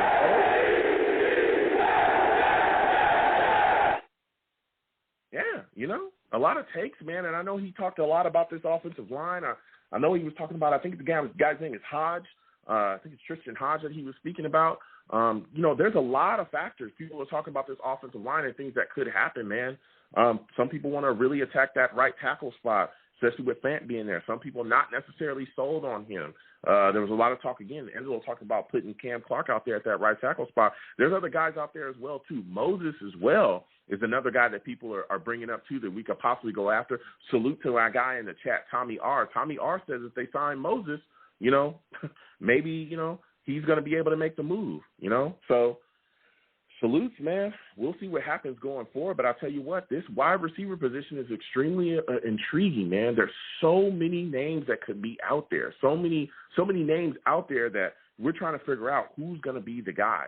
How can they produce for this offense? What can they do within the offense? I think it's going to be extremely interesting to see the battle there. Angelo just called in a second ago. He said he's not sold on Mims. You know, he doesn't think he's necessarily a number two. There's a lot of questions, man. A lot of people thinking the exact same. So 515-602-9639, 515-602-9639. Please call in. When you call in, please be patient. We're going to get to everybody tonight, but just be patient. The lines are hot. We're going to get right back to it. So next, I'm going to my guy, Steve, man. I'm going to Steve. Steve calls in with the fire, man. I got to respect him. Steve calls in with the fire. So, Steve, I want to thank you for calling in tonight. Salutes to you. Steve, I want you to give me your thoughts on this, man. How many touchdowns do you think Corey Davis will have this season? Well, first of all, Joe, it's great to hear from you, man. It's always great to hear from you. Yeah, no, listen. I mean, I know we're only in the month of June right now, and I know everybody's all making their predictions right now. I'm hoping Corey Davis I'm going to go between 12 and 15. Okay. And do you think that this is the year where Corey Davis finally breaks his 1,000-yard streak? Finally breaks into 1,000 yards for us this year? Yeah, I'm hopefully we will have a 1,000-yard receiver. I mean, hopefully we will, because the last time the Jets have ever had a 1,000-yard receiver was when we had Eric Decker and Brandon Marshall on our team. That was the last two times. That was the last time the Jets have ever had a 1,000-yard receiver. But, you know, the thing is, though, I mean, obviously now with Corey Davis being a little bit banged up, I mean, luckily his injury isn't too serious. And now the thing is, like, even if he misses the mandatory OTAs, it's okay, because after the mandatory OTAs, the Jets don't go back to practice again until training camp at the end of July. But the thing is, though, like, because now the thing is, like, this year, for the very first time since 2015 and 2016, I finally have a lot of confidence in the Jets wide receiver core, because we finally have a really, really good wide receiving team. I mean, listen, I know basically the only two veteran receivers we have on the team is Davis and Crowder, but, and I mean, yes, we do have Braxton Berrios as well. I mean, but Braxton Berrios, you know, is really a nobody receiver. But the thing is, having Corey Davis as a veteran receiver is good. And the thing is, I really am hoping that this year that Denzel Mims definitely makes a step forward this year. I mean, listen, last year, unfortunately, he was hurt, and he missed half of the season. But I got to be very honest, I felt that Adam Gase last year did not really play him right. That's why I'm really hoping that Mike LaFleur gets into a system with him. Yeah, I'm hoping that as well, and that leads me to what you were talking about, when you look at the situation with Mims, I'm hoping that Mims is able to come in, really be comfortable within the system, and get his targets. Because I think that this is a guy that has extreme ability, and we saw it. We saw at times when the balls were kind of, balls that we didn't even think were catchable, and he was able to jump up and make a play. He was able to snag those and grab those and bring those down, and I thought that those were huge. And then, again, we saw when he was utilized correctly and not just left out of the game plan off into the abyss, we saw him be able to make big-time plays against very solid coverage. A lot of really good guys defensively that we faced up against. He was able to do his thing. So, like you said as well, I'm excited about Mims going into it, but I want you to get your thoughts about this, Steve. How do you feel about him going into this season? What do you think, how many catches do you think he'll end up having this year? And also, how many TDs do you think he'll have, too, because he had 0 last year?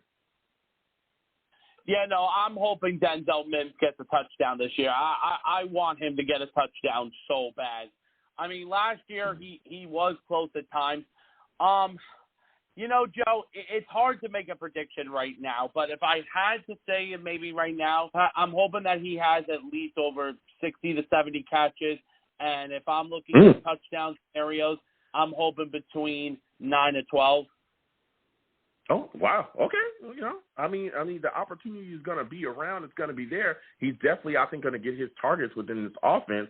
And especially if we want to see him really take that next step forward and put his best foot forward, he's definitely going to have to get the ball in his hands. So that's some solid stuff right there, Steve. Now, moving forward, man, there's a lot of people looking at the situation with Crowder, and they're saying, hey, some people want to trade him. Some people are screaming, don't trade this guy. Keep him here. He's a guy that's extremely, important to what we're going to do this season, offensively. What do you feel about Crowder, and how do you think he's going to fit in with this offense? Do you think he ends up being the number 2, or do you think he'll end up keeping his slot role? Yeah, I think right now when you're looking at this thing with Crowder, he is more of a slot receiver than he is as a number 2. But the thing is, though, when you look at this, because you got Elijah Moore now, and the thing is, no matter what happens after this year, the only way that the Jets would re-sign Crowder is if he has a legit season this year, and if him and Zach Wilson have a connection.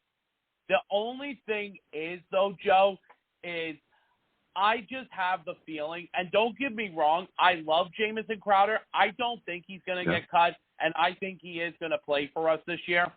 I just think that this could possibly be his final year as a Jet. This be his final year. And the thing is, the reason I say that is because, now with Elijah Moore going to be our future slot receiver, because Elijah Moore, it looks like it's going to be our future slot receiver. And let me tell you something, Joe. When you look at the OTAs and looking at the connection that Zach Wilson and Elijah Moore are having, it's incredible what they're having already. And the thing is, and the one thing I like what Zach Wilson's already doing is he's already talking to a lot of the players and stuff. Heck, if you remember I think it was just last week, Zach Wilson took a bunch of the Jets offensive linemen. They all went to the Islanders-Penguins game. They all bonded at the Islanders game. If you saw Dan Feeney taking a beer can, smashing it on his head after when the Islanders scored a goal, they all bonded at the Islanders game together. So that's a great sign. Yeah. Yeah, it is absolutely a great sign that they're going out there and they're putting this together, man. I respect that. Like you said, Feeney smashing that can on his head, that really put him in the forefront with a lot of fans that related with that, man. They love that guy. So my final question for you, though, Steve, is when you look at this Jets offense, when you look at this situation, what wide receiver on this Jets team do you feel like is not being talked about enough but could have a big-time impact next season? No, it's definitely Crowder. Crowder has not really been spoken to. And the thing is, and I honestly, I could see why, because of the whole thing with Elijah Moore. But you know something, Joe? We're going to see what happens. And you know what was even great, too, Joe? Now, listen, I know you're a basketball fan. I know you're a Lakers. That was another great thing that happened, too, for the Jets, too, of why people who are Jets fans that are excited. Now, I know you're not a Knicks fan, and I know you hate the Knicks, but I don't hate the Knicks. Oh, you don't hate the Knicks? I thought you did. I don't I'm hate sorry. the Knicks. I don't care about the Knicks. You know, they're not relevant. Oh, okay. But, hey, listen, Joe. So the thing was, I don't know if you heard about this, but Robert Saleh was at the game, and at one point at one of their TV timeouts in the game, I think it was in Game 2, he was shown on the Jumbotron, and every single Knicks fan went crazy in the Garden. Like, and honestly, Joe, when you see every Knicks fan going crazy at the Garden for Robert Saleh, it's a great feeling. I'll tell you one thing. If Adam Gase was at the game, everybody would all be booing at him and tell him to get out at the Garden. Yeah, listen, Steve, I hear you. Like I said, you know, I don't hate the Knicks. I'm glad they went crazy for Robert Saleh because they're not going crazy for anything else, especially Julius Randle. No.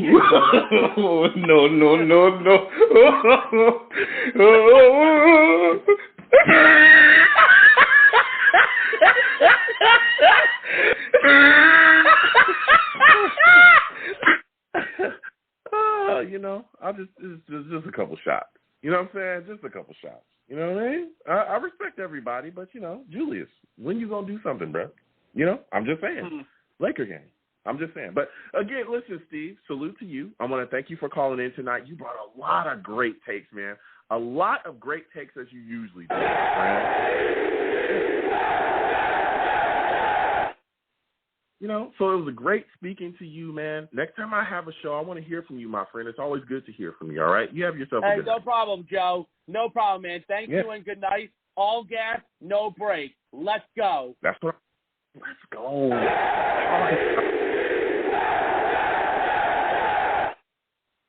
Listen, Steve with a phenomenal call. Phenomenal call, you know? Everybody, I don't know why he thinks I'm a Knick hater. I'm not a Knick hater. I don't hate the Knicks. They're not relevant. Why would I hate something that's not? I mean, what have you guys done in years? Nothing. Haven't heard anything from you. You know, I'm not a Knick hater. I'm glad they went off for Saleh. Glad. Because there's nothing else to cheer about over there. Nothing.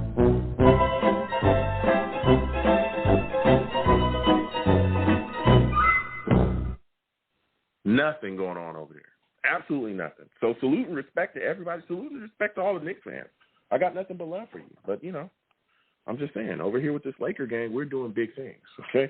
Championships and championships and championships. That's all I'm saying. But we're going to get back to the lines, 515-602-9639, 515-602-9639. Call in. We're going to keep getting to these lines again. If you're watching me, no matter where you're watching me from, please give my streams a thumbs up. Please subscribe if you haven't subscribed already, and please turn on your notifications. Also, hit that super chat if you'd like to. Any donation is greatly appreciated. If you don't want to hit the super chat and you just want to cash app me, my cash app is right there at the bottom of the screen.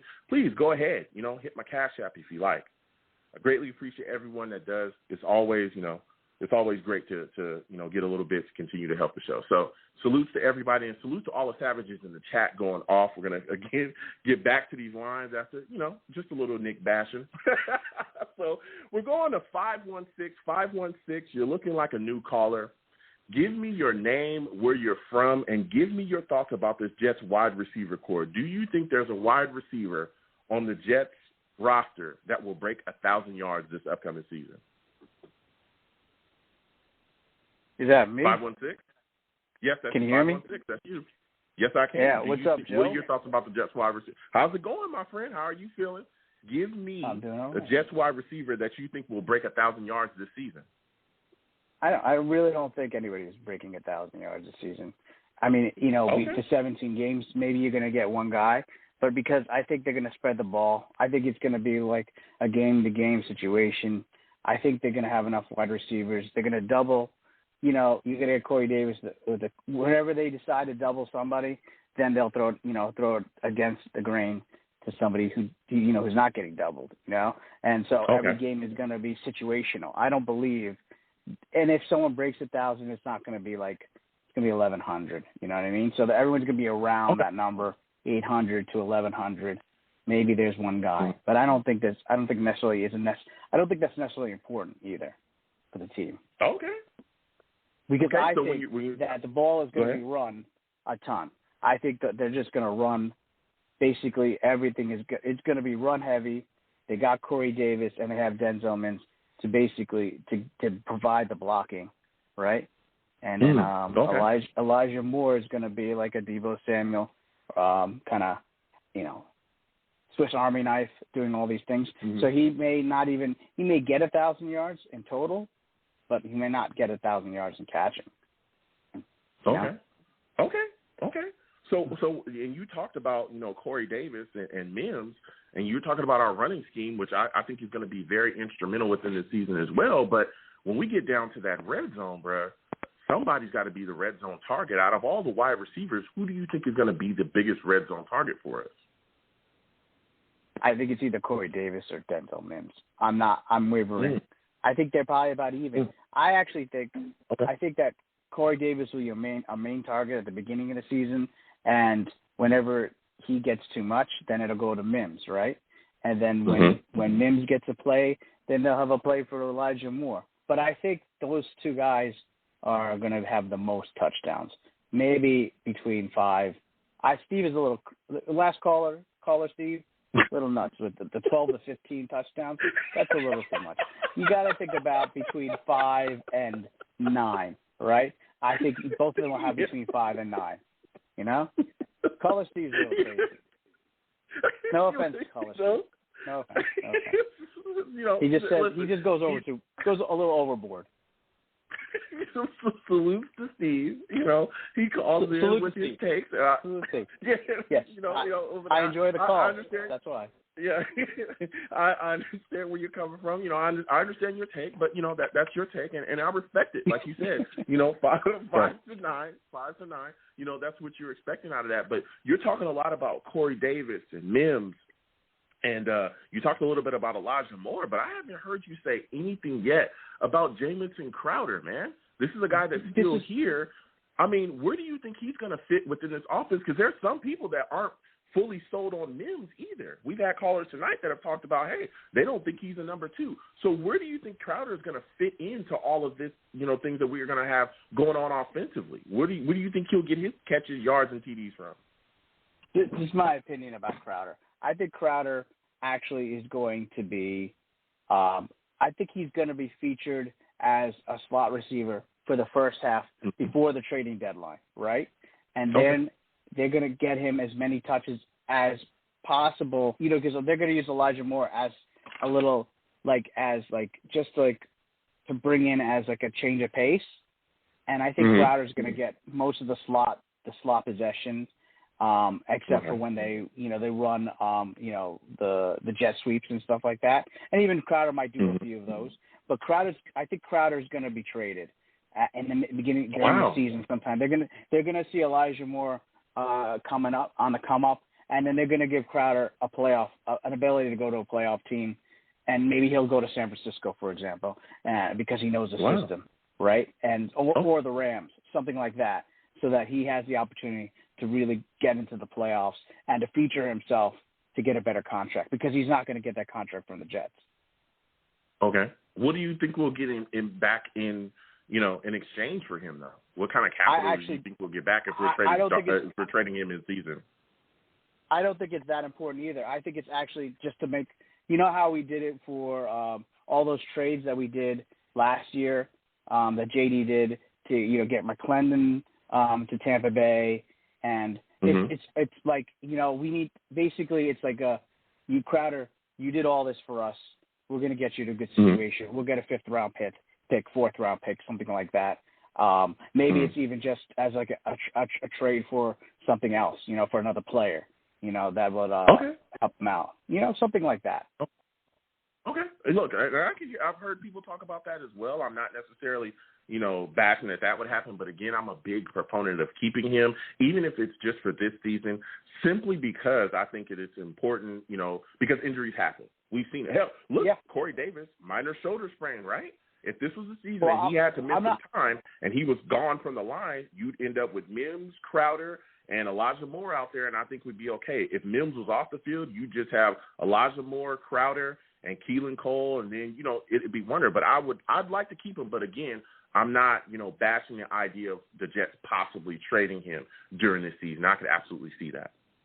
Well, I think he's necessary. He's important as a culture, for a culture guy. He's important for for Zach to get the pass for a security blanket. He's important to help Elijah Moore find himself. And when and if I'm just going to say I'll condition it with this: if Elijah Moore shows us something great, right? Some great stuff. Like he starts, he has the white curly hair. Maybe he starts looking a little like OBJ, a little bit like that. Maybe, and he does some crazy stuff. Like he takes a slant and runs it 70 yards, and in the third game of the season, and we're like, oh, Crowder can't do that. Then that's the point. And he has a little rhythm with Zach Wilson. Then I think they'll say, you know what, let's get Elijah Moore as many touches because they got a good chemistry, and we're going to give Crowder an opportunity to make the playoffs. Because I'm an optimistic Jets fan, but I don't believe we're going to make the playoffs. But we're going to have a good competitive season. That's all we all hope for, right? Yeah. I mean, I could absolutely see that. I can see what you're saying right there. Like you said, I don't think we're necessarily a playoff team. I don't think we're ready right now, but we're taking the steps to go forward. I really do think that we're right there. We're on the cusp, but we need to continue to build this football team. So my final question from you, and I'm sorry, give me your name again and where you're from. My name is Karen. I'm from Queens. Yeah, absolutely, Karen. And again, I want to thank you for calling in, Karen. Listen, my final question for you is, what veteran player do you think is in danger of losing their starting spot to a young player on this squad? I'll give you two. One is Crowder. I said that. And I think Van Roten, right? He's our right guard at the moment. Okay, yeah. So he is. Yeah. Lewis and Van Roten are right guard, yeah.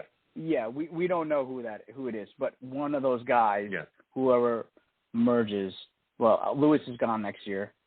One of these two guys are either going to make the team. One of them is not going to make the team. One of them is going to be the starter at the beginning of the season, and by the midseason, either Clark or Hodge or one of these guys they picked up, Feeney. One of them might end up being the starting right guard in the middle of the season. Yeah. So. Yeah. I could absolutely see that, man. That's a great take. And, again, Cam Clark, I think, is another guy that's going to be pushing, put a young player that's going to be pushing, those older vets out of there. So I could absolutely see that. Listen, Karen, this was a great call from you, man, an absolutely great call from you. Salutes, and thank you for calling in, man. Listen, I want you to have a good night, my friend. Thank you for calling in. Next time I have a show, I want to hear from you, man, because you had a lot of great takes, all right? Thanks, Joe. Have a good night. Go Jets. All right, you have a good one, man. Go Jets. That's what I'm talking about. Listen, we're going to keep getting to these lines again, 515-602-9639, 515-602-9639. Please call in. We're going to keep going to these lines. But right before we get there, I got some guys in the chat, some savages. Salute to Cliff Hopkins. Salute to him. Cliff says, if we sign offensive tackle from Washington, I think he was talking about Moses, the guy that they let go. Could you see us moving? Could you see him moving to guard instead of tackle? Could you see us moving Fant from guard instead of tackle? I could, honestly, what I think could happen is I could see that. I could see us moving Fant from guard to tackle. I don't know how good he would, work within that exchange of position. But if we do get Moses, right, I could see us maybe putting Fant on that bench or possibly moving on from him and putting Cam Clark in that guard spot that would be open there. So that's an idea that could be out there as well. But I know a lot of people talking about Moses at this point. I think he's still out there, and a lot of people are excited about him. I talked a little bit about him when he got released initially. But that's an option for the New York Jets. This offensive line could still, use a little bit of work, and I know that there's people that are not excited about George Fant. I'm not necessarily the biggest fan of him, but, he'll do. But I would like to see us get an improvement, and I was hoping for an improvement this offseason, but other things were addressed, and we ended up moving up for Vera Tucker, to address that left guard position, which I liked a lot. So, yeah, there's some questions there. We'll see what happens and see what JD continues to go. But we're going to continue with these lines again, 515-602-9639, 515-602-9639. Call in. Next caller I'm going to, area code 321. 321, I'm coming directly to you.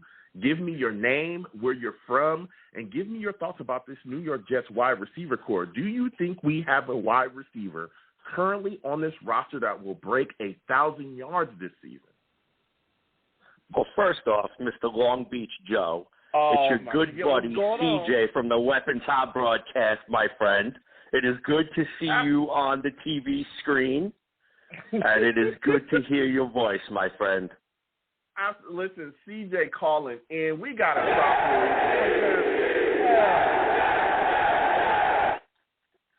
to bring him properly into the fold. Salute to you, CJ. I want to thank you for calling in. Everybody, CJ has a great platform. He does a lot of great things over there at Weapons High, and we'll get into that as well. But he has a lot of fire takes. Let me tell you something. CJ knows his Jets. So, listen, CJ, tell me, man, do you think we have a wide receiver that breaks 1,000 yards this season? There's a possibility. I really do. I think that if anyone's going to do it, it's probably going to be Corey Davis. I think that they're going to be looking to him to be the number one. But I think that the Jets could, really, believe it or not, I think that if Denzel Mims gets the kind of reps that I have a feeling that he's going to get, I probably would not be surprised if Denzel Mims finishes the year with maybe 750, 800 yards receiving. Okay. So I think there's the potential. And I think another thing, you know, the last caller that was on completely agree with a couple of his takes except for the trading Jamison Crowder take. The reason why I think that the Jets are going to hang on to Jamison Crowder is for the point that you made to him, is that football is a game of attrition. And one of the things, when you have one wide receiver go down in that room and that roster starts to become thin, then you have to start relying on the Vincent Smiths and the Braxton Berrioses of the world. No disrespect to those two gentlemen. They played their butts off for the New York Jets last year, okay? So did Jeff Smith, okay? And you know what? They were well deserving of the contract extensions that they got because of the situations that they were put in, and they made the most out of those situations. Kudos to them. But you know what? We're not going to win a championship with Braxton Berrios as a number 3 wide receiver or a number 2 wide receiver. We're not going to win a championship with a Vincent Smith. Same thing with Smith. And this is no disrespect to them. Okay? You need guys on the offensive side of the ball that are going to make defensive coordinators look like, all right, how are we going to attack this guy? How are we going to cover this guy? And one of the good things why I loved the Elias pick so much is the fact that you could deploy all 3 of them at the same time. You could deploy them in different combinations. You could put Jamison Crowder out there as a decoy. And, I mean, Denzel Mims last year was just beating on defensive backs like a drum. Unfortunately, Sam could not get him the ball because the offensive line could not protect him enough. Now, I don't think that Zach Wilson is going to have the same type of problems that Sam Darnold faced last year in regards to the offensive line, because I think that Joe Douglas wants to right the wrong of what happened during the Mike McCagnon era, in which you draft a franchise quarterback, but you fail to upgrade the offensive line. You fail to give him skill position players to make him successful. And I think that that's where Joe Douglas has seen the past, and he's trying not to repeat past mistakes. That's why you saw them invest heavy in offensive line. You saw them draft Elijah Vera Tucker. That the left side of the Jets' offensive line is going to be probably an impenetrable fortress, okay, to protect Zach Wilson. Now, if they can get that right side shored up, in which I also agreed with your last caller that I think either Alex Lewis or Greg Van Rotten is out the door. I don't think either one. I think one, if not both of them, quite possibly get cut at training camp. And if anything, maybe one might be retained as far as a depth player, but I could definitely see a rookie or even, an unknown just completely coming in and just completely just taking the stranglehold on that position and just saying, give me my shot.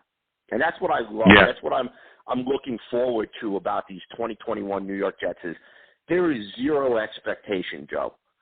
Wins and losses really do not matter.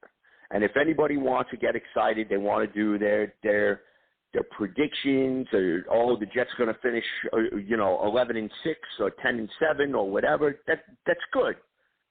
to me, the only expectation that I have for this New York Jets football team, go 500 in your division. Prove to me that you could put a scare into the Buffalo Bills. Prove to me that you could put a scare into the Miami Dolphins. And prove to me that you could make the New England Patriots regret spending $165 million in free agency with half their, which I sincerely believe half their roster will be on injured reserve before week 8. So, to me, if you really want a goal, if you want something to shoot for, this is a very attainable goal that Robert Saleh should be pushing for and should be preaching. Not that I'm saying that the other games on the schedule are not important, because every single game on the schedule is important. But these are teams that you face twice a year. And Rex Ryan said it, Bill Parcells said it, if you intend to be successful, you've got to be able to beat teams in your division. And the Jets have failed to do that. So that's where I'm focusing on, because, Joe, you realize that the AFC East is probably going to be one of the toughest, if not the single most toughest division in the NFL. If it's not this year, definitely next year. Yeah. In which you could have two teams from the AFC East, one of them being your division winner, the other one being a wild card, and even though there's the extra wild card spot, you could potentially see a 9-10 win team not make the playoffs because there is a logjam. Yeah. And you bring up a great point there, CJ, and I've talked to people about this, especially, because we did a whole live draft thing, and I went back and forth with a lot of people, and I said, look, you look at these teams after free agency and after this draft, this AFC East is monstrous. I mean, you look at, everybody I remember was dumping on the Patriots because they had a down year last year, and I told people constantly, don't ever turn your back on the Patriots. Those guys find ways to win even when they're not supposed to. I remember years where people were saying, oh, this is the year that they're going to fall off the bridge, and at the end of the season, they were always in the playoff chase or in the Super Bowl every single time that people would be like, this is the year that the Patriots are done. They would find a way right back into the door to slide in.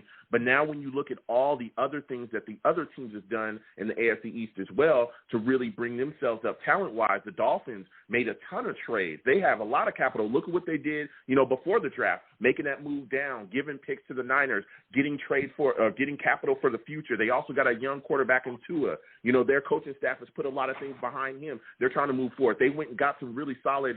They got a really solid wide receiver in the draft as well to continue to help him along with the other weapons that they already have in there. And they have a coach that has, even when they were in a rebuild mode, they were still beating us. Because they stumbled into 5 wins. Exactly, and he absolutely raised their level. But another team that people, some Jets fans aren't even thinking about that has really ascended as well is the Bills. You look at what the Bills have done. They just added 2 more pass rushers to an already nasty defense.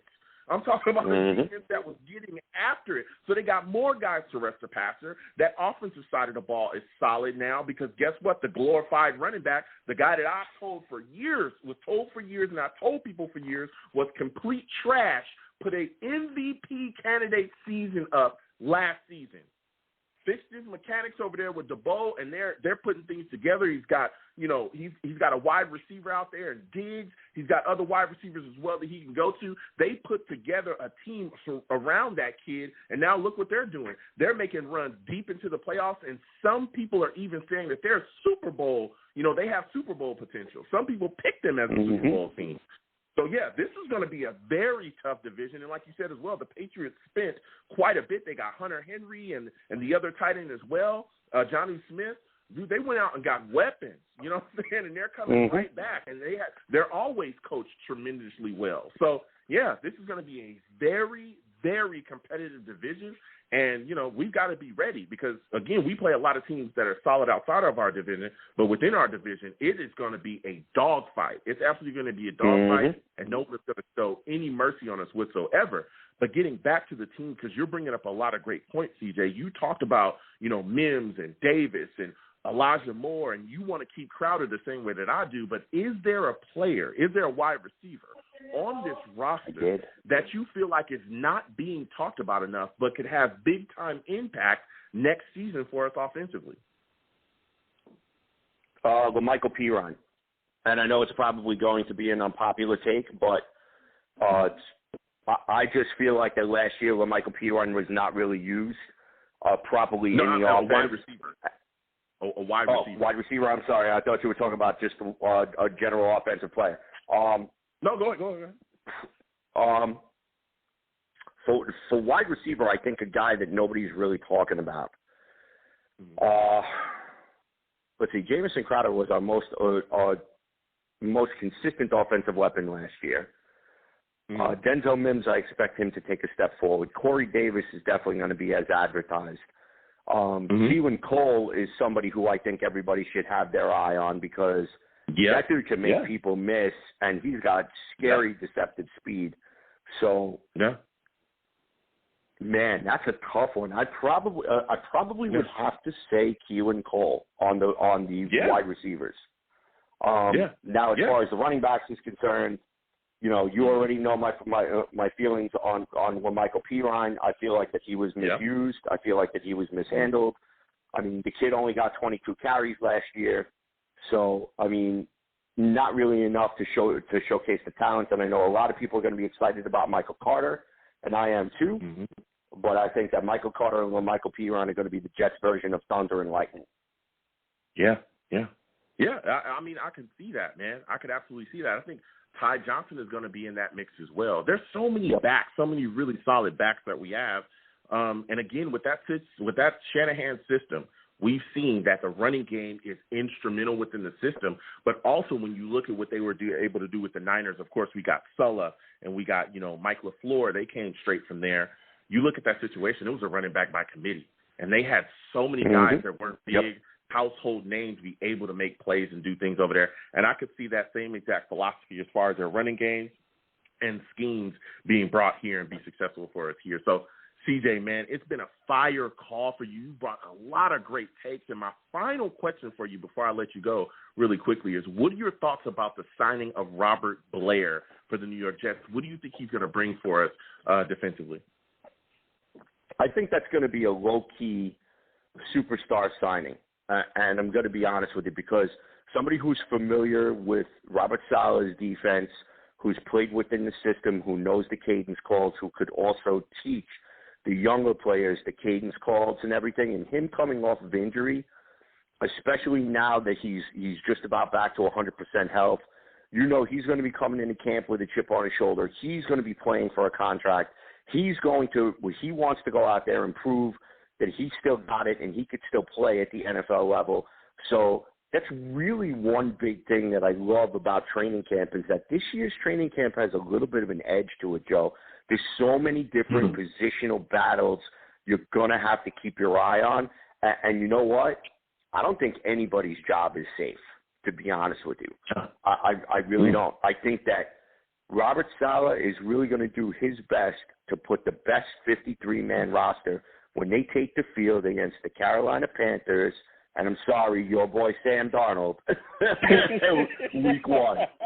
So, and Joe, you know how much I loved Sam. You know I really wanted him to succeed here, but it was time for him to go. And I mean, it broke my heart when they traded him, but I understood why they traded him. And you know what? It's time for us to just put all that stuff in the past. Just put the Mike McCagnon era in the past. Kill it if you have to. In the words of Kylo Ren, and just, move forward with a brand new era of Jets football. Leave the same old Jets behind. These are the brand new Jets. These are the baby Jets. They're hungry. They're fiery. And I really want to see this team go out and do some damage this year. I really do. Yeah, play competitive 60-minute football. Listen, CJ, you brought fire tonight, man. You brought fire. Before I let you go, give everyone, just every piece of information they could to check out your podcast, all the great things you folks do over there, and hand out your social media handles as well, my friend. Absolutely. First off, thank you so much for taking my call tonight. It's an honor and a privilege to be on your show. My name is CJ the Painkiller DeSimone. I am one quarter of the squadron that makes up the Weapons Hot, a New York Jets fan broadcast on the Worldwide Sports Radio Network. You can catch us every Friday night at 6:30 p.m. Again, on the Worldwide Sports Radio Network. We have a Facebook page. Be sure to like, subscribe to us. You can catch us on Twitter. Show's handle is at CNC Jets Factor. You can follow me at JetsFan0523, my partners in crime. Mr. Kevin Jackson at Spotty Blackman, Mr. Jimmy the Reaper Jardine at Jets by Jimmy, Mr. Harrison, the Fireball Glazer at NY Jets TF Media. Don't forget to go to the Worldwide Sports Radio Network. Download the app. That's the best way that you could consume Weapons Hot and get the live alerts. Also, don't forget we do have a YouTube channel, Weapons Hot, home of the Weapons Hot After Dark show, where it's completely uncensored and unfiltered. And Joe, I extend the invitation to you. I know that you are on the West Coast, and I know sometimes your duties as a firefighter are sometimes full. But if you could carve out 5 or 10 minutes, please, you are more than welcome to hop on Weapons Hot. We would love to have you. We would embrace you with open arms. I know Kevin would absolutely go bonkers. I think he'd probably kiss you through the screen if he could, because the kid misses you like you have no idea. All right? Yeah. Invite is open, my friend. Just reach out to me and we will make it happen. Yeah, absolutely. We can do that soon. Absolutely. I'd love to come on and chop it up and talk football with y'all. So yeah, we'll definitely talk behind the scenes to get that done. But listen, CJ, I got to keep moving. I got to get going again. Thank you for calling in, my friend. It was great to speak to you, and I'll be speaking with you soon. All right. You have yourself a good night. And next time I have a show, man, if you can, please come back on. I love talking with you. Love topping up Jets with you, my friend. Absolutely. I've already liked and subscribed to your channel, so when I put the note, when you go live, I will be there, my friend. Absolutely. Thank you so much. You have a good night, CJ. Yup, you as well. Go Jets, baby. Absolutely. Go Jets. Thank you.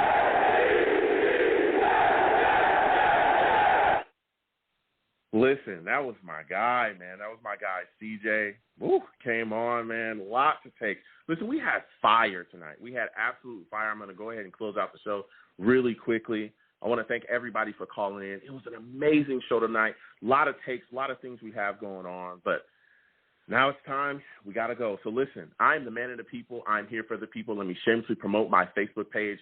Everyone go on Facebook, search The Long Beach Joe Show. Like that page. My content's up there. Go ahead and give it a listen. Message me. I'll message you right back. I love going back and forth with folks about this football team. Also, leave me some feedback. I love hearing about what you folks think I do here on The Long Beach Joe Show. I'm also on Twitter as well. I'm on Twitter, okay, at YoungJ000, the 30. Go ahead and follow me. I'll follow you right back. You want to troll me, no issues. I am the troll that lives under the bridge, and I will have my Vera Tucker jersey on at all times. At all times, I'll have my Vera Tucker jersey on, all right? You know what I'm saying? We'll be down there. So if you want to troll me, I'll go back and forth with you. You can also check out the show's page as well at The Long Beach Joe. The Long Beach Joe. You can go ahead and check me out over there as well. That's the show's page. I love going back and forth with people about everything that I do over here as well. And as well, I'm on YouTube at Long Beach Joe Jets. Long Beach Joe Jets on YouTube. Go ahead. Go over there. Please subscribe. Give my videos a thumbs up and turn on your notifications. You can also troll me in the comments as well. You know what I'm saying? I'll go back and forth with you. No problem whatsoever. Of course, you'll see my live streams over there. You'll see all my content, my gaming content as well. We're going to game. We're going to continue that as we continue, going throughout the season, off season, all that stuff. We're going to continue to game. We got a lot of other content coming over there as well. So please subscribe to that channel. And again, turn on your notifications so when I go live or post content, you folks will know. And as always, people, when you see me in person, okay, it is arms out, chest open, free hugs for everyone. Free hugs for everyone, all right? All right? The hugs will always remain free. They will never, ever be charged for, all right? I want to thank you folks for listening. Without you people, I'm absolutely nothing. Thank you for taking the time out of your day to listen to the show and call in. You folks are the absolute greatest. You folks have a good one.